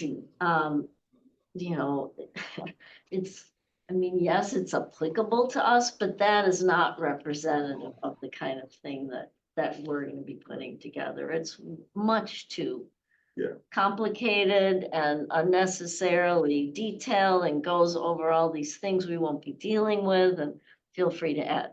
Yeah, so generally, whenever I see model guidelines, we use them kind of as a frame of reference, but really, you look at your zoning, how it's set up, whatever type of bylaw you're working on, how best do you think it should be set up and put together for your community? And you incorporate certain elements perhaps of the model bylaw, but you also incorporate elements of other bylaws as well and draft your own language. So it's kind of a combination of stuff. If you're really trying to do a really good craft something for your community specifically. Okay, because I mean, And so we will be doing that. So we'll take a look at what the architects did. We'll look at the model bylaw. We'll look at what some other towns may have already had approved. Right. And then we'll kind of incorporate all of that into the format of our zoning and craft the language for that.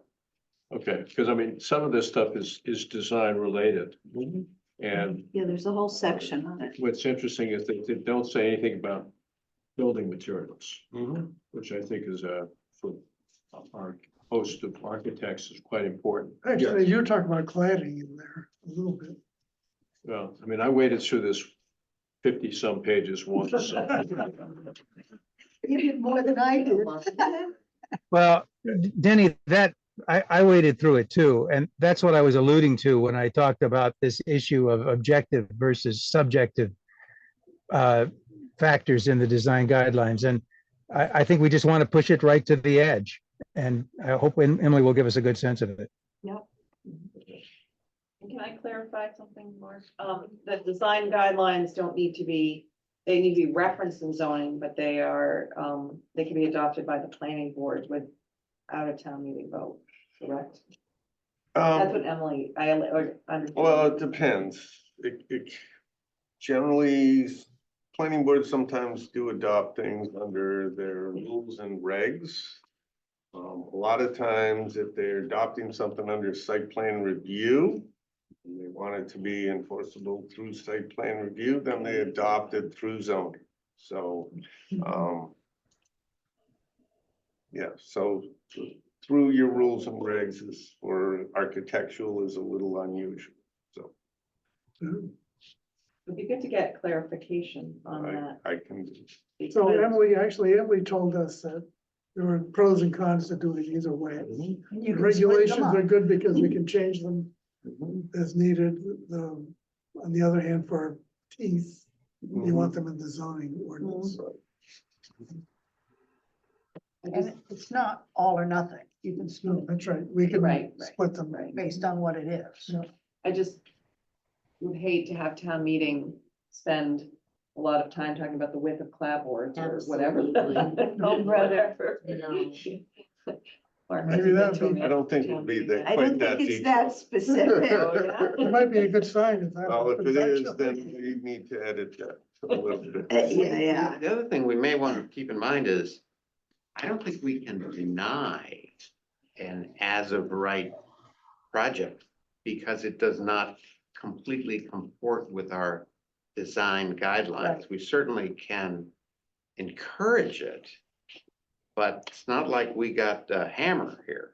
It's more like a little Well, sandpaper. it depends how Gar- you Gar, craft that's- it and where you place those design guidelines. Okay, okay. I thought the Yeah. state said, though, we can't do anything that is very onerous, or that a developer would say, well, this is costing me more. And Mhm. so the state, I thought everything I read has said that they are not enforceable because a developer could simply say, you're costing me more money, you're blocking me from building this. If they're in the zoning, they're enforceable. So it'd have to be in the zoning for everything. Well, for the No, important stuff. Richard's point is, Richard's got his finger on the point, which is it depends on what, if they are objective standards and there's basically very little discretion about what they mean, then they are enforceable. But I think also. actually, I in my- don't think that's right. that's true. If they're guidelines. I think in my for mind- that, But I believe Yeah, that also. but there are specific, Oops. are some, Go ahead, Richard. The time lag. He's cutting out. there are some specific objectives in these guidelines that, so that's one class of things. Things like the length of the buildings, the way that they're oriented. So part of what is in these guidelines can become part of zoning. Another part of these will become part of guidelines, and I think everyone's comment about the fact that they are ultimately cannot be used to deny a permit, that is correct, but they can be used to guide developers. There will be a question even amongst those parts of the guidelines from EOHLC because they don't like subjective, what they call subjective. I think these will pass, but what do I know? Can someone But give me an I example? believe these guidelines should be both in zoning and in guidelines and in the site plan guidelines. A specific split. objective? Go ahead, Mike. Is there someone give me an example of a specific objective that could be a hammer? Like, Yeah, so a building cannot be longer than 60 feet without a modulation. Or a doorway has to be in the center of the building. Those are things that could be. And if it's longer. Right, or it than- has to be, or it has to be interrupted. Gotta be broken up. Right. So if they go into zoning, they go into zoning, Just for the overlay district. Be you. well, that's the point I want to clarify. If it's just for the overlay, that's one thing, but if we're trying to adopt it for everything, then that's a whole added No, Something else. steps and process. We're just that- talking about projects that come in under. But I thought the state had said you can't require something for an overlay that you don't require for other builds. I don't know how they could enforce that. Even if they say it, I don't think that's. Because I thought they said, like, for site plan, or if we don't have design guidelines or guidelines, or in the zoning for other projects, we can't have it for MBTA, but. Well, the way- that's not what Emily has said. But the way that, the way they could enforce that, the state, is by, HLC will review our current zoning bylaw, and they'll review what we're proposing. And if there are problems with how the two relate to each other, that's where Mary's point comes in. I don't know the answer to that. Which is why there's certain phrases we need to make sure we include in the zoning that we're writing for this, that will make sure this takes precedence if it can. But it's a point we need to really get nailed down. To Mike's question, one of the standards that might be considered subjective or discretionary in the materials and design elements, you correct me if you think this is wrong, Richard. Primary building materials should reflect the local context. You know, that's kind of subjective, and that's very different than what Chris was just saying about you can't have an uninterrupted length longer than 50 or 60 feet. It seems like there's no value then to have the subjective ones, right? I mean, Right. Well, no, they're guidance. Yeah, I think there are. I think if we told the developer, we would like to see clapboards on these buildings. The developer's gonna say, fine, stucco's the same price as clapboards, I'll do clapboards. if that was the case, yeah. Yeah, If you could save a nickel by doing a cheaper one, what he's gonna do. well, maybe. I mean, I think what we need is some clarity. Yeah. So for example, many design, Yeah.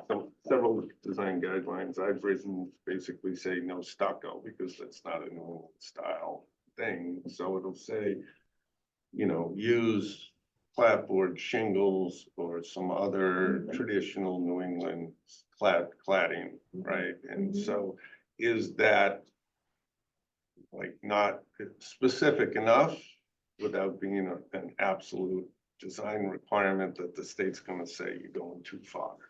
So, and I think that's what we need to clarify. So that we can say, because here in Manchester, whether it's shingle style or clapboard, those are traditional, Exactly. half the buildings are either one or the other, right? So, Yeah, so I think we need to, get a little more clarity. To the extent we can. Yes, and then once we kind of get past this modeling stuff, I'll be able to look at these design guidelines, you know, and you know, and the zoning and kind of help craft that.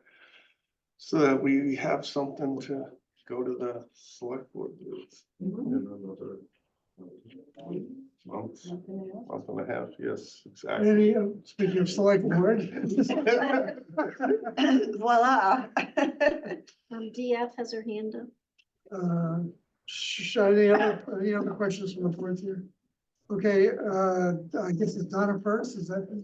Yeah. Thank you, Chris. Donna First, 8 Blossom Lane. Sorry, I was on the select board meeting.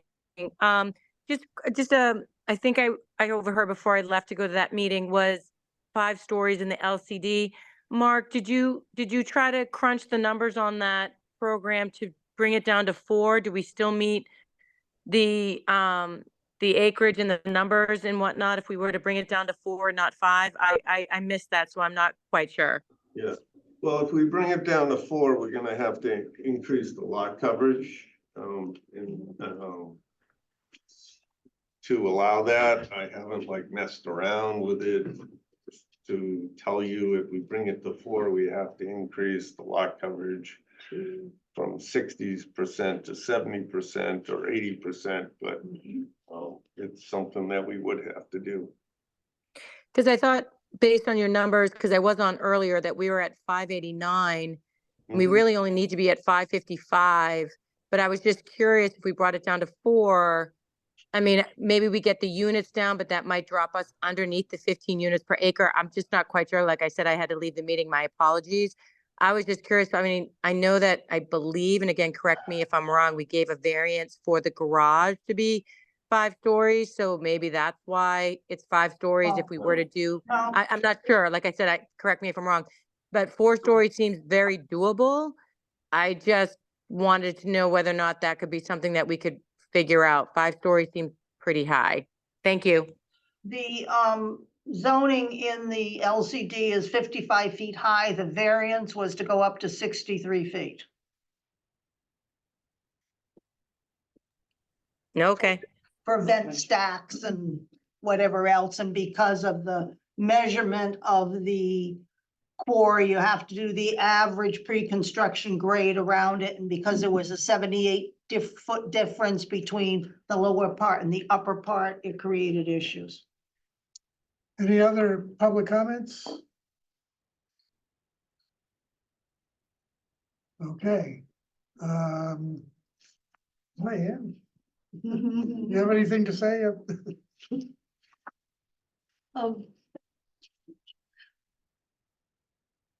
Did we get the numbers on, existing units? Was working. We're working Working on on it that. still. Close. Okay, I guess we can move on. So updated schedule.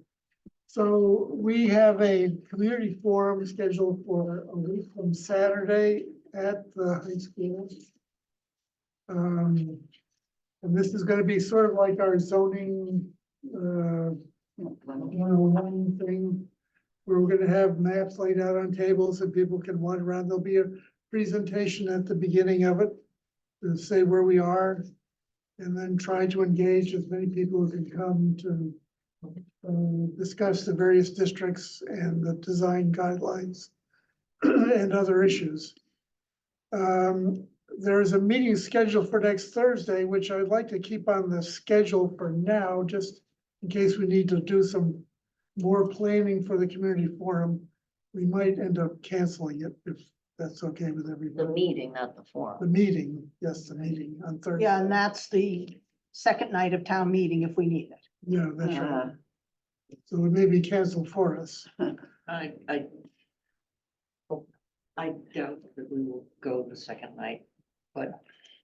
Question is, do we want to go first? Do we want a meeting on the night after late town meeting? But well, let's wait, we just gotta, I hope we can cancel it, but I'd like to keep it on the books for now. What? Right. What, how will that decision be made? I will make the decision. Okay. And let everybody know 48 hours before. I am probably not at all available that night, but it doesn't matter. And can I bring up a similar topic for the planning board? And that Sure. is, if there is a task force meeting on the 25th, it will be posted for both planning board and task force, but there would not be planning board business that night. And we have asked you to hold the 29th as a potential planning board business meeting. I'm not sure we have any business yet that can't be pushed off to the 13th. So we'll, again, Mark and I will make that decision and let you know as well. So that's the same. Okay, So one last thing on that, the next regularly scheduled planning board meeting is the 13th. Or we may meet with the select Monday. board. Yeah, that's a Monday. Right. In addition to joint task force meetings, but we're gonna move our planning board business back to Mondays yeah, makes sense. with, and in case anybody missed it, cell signaling will resume again, begin again on May 28th as the target date. Okay, So this schedule does not have any dates on it after the 4/27 public forum. There's no meeting scheduled. well, For we'll the be, task force, right? yeah. We'll be meeting, I think, with the planning board, at least going forward. So it will be On Monday Thursday. nights, not Thursday Thursday. nights? Yeah, in general, yes. No, I think we'll have the task force work on Thursdays and the regular planning board meetings on Oh, Monday. well, we can do it that way. I think that makes more sense. Okay, we'll do it that way. Because there are two. I just need full to agendas. understand Yeah. what a schedule is and not be We doing have it one we week can to send week. out Okay, to we'll everybody. update the schedule and send it out to everybody. That'd be great. Because I think we'll, after the public forum, we'll probably Yeah. want to meet that following Thursday. Hopefully we'll have some more information on the Right. final modeling, and the final parameters to, so that we can then proceed with both the design guidelines and the actual zoning text. So you're talking May 2nd? That doesn't conflict with anything. Yes. And just to answer, to go back, I think the intent was rather than having the task force have to come to a task force meeting and then to a planning board meeting. We Yeah, I post think them that's right. jointly, we can get the planning board input, planning board can take votes as needed if there's such a thing that needs to happen. Like on studies or on Sure. recommendations, so I think that's more efficient. We've got, Yeah, well, Well, so for example, that week, that Thursday meeting is a joint meeting. Right, Yeah. Right, so And that's- if the planning board has a small item like we had this morning, maybe today, we could we start could it start at it. at 6 instead of 6:30. Okay. Sue, do you want? or- Just a bit more on the forum. Chris had said it would be like the prior zoning, it will be that format, but the content will be very different. We're not zoning 101. We're gonna be talking about MBTA zoning districts. That's what we're gonna be talking about. What we have put together so far, where we are, get public comment, questions, this is where we are. Obviously, we won't be done, but we want to just keep engaging the public, even though we're not finished. So that's the purpose of it. The other thing we've been working on is updating our FAQs. The handout that we drafted last fall, we have updated it, put in the districts that we're talking about right now. Just again, this is where we are now. And then we have a section about where do we go next? And we just simply talk about procedure. We'll come up with the planning board and the task force will draft zoning. We'll send it off to the municipal law unit of the Attorney General's office. We'll send it to HLC. They'll each do their review of our draft. They'll get back to us with comments. I'm guessing the AG's office will be quicker than HLC, which I'm sure will take their 90 days. And during that time, we'll continue to engage the public. And then when we get the comments back, it's back to the planning board to refine the zoning as required. Then we'll start to have hearings in the fall explaining what the final drafts are. Then take us to November town meeting. We just sort of set out that timeline so people know what to expect. Will the AG look at zoning before it's approved by town meeting? Yes, Yes. for this, Okay. they are Okay. doing a initial review, but they make clear that their review is not to see if what we've put together satisfies the model or satisfies the guidelines. They're looking at, does this conflict with Massachusetts state law or our constitution in any way? It's a totally different review, Right. really. And when we submit the town meeting changes, they're very slow. Yeah. Oh, they're They- slow. Oh, yeah, Very they slow. take right 6 to the months? last. It's, possible day, and it's then- horrible. Well, they're not gonna take 6 months. I mean, at least that's what they say. Is there any notice requirement outside of public hearings for us to update MAPC or neighboring towns or any of the other, because when we do zoning changes, there's a whole list of people that have to be noticed. And is there anything outside of those public hearing notices that we have to do that has to happen before? Do we know? In terms of before the final zoning is being put forward, I don't know. I mean, in terms of all these forums, Legal requirements. yeah, I don't think Okay. I so. don't believe there's anything in Okay. addition to what's normally required for a Okay. zoning change. Okay. All of those would apply. Okay, approval of meeting minutes. We got a set of minutes in the mail today. You had a chance to review. I reviewed them. I move we approve them. Second, All in favor? I, I'm gonna abstain. Abstain, I wasn't here. You might need. No, We have 4. Yeah, we have 4. Aye. Okay. and All right. Richard, Five. Oh, 5, Richard. Thank you, Yay. Richard. Okay, I guess I don't think there's any further public comment. you have to look. I can see that there is not. And we'll take a motion to adjourn that. So moved. Second, and then take a motion to adjourn. Oh, All in favor?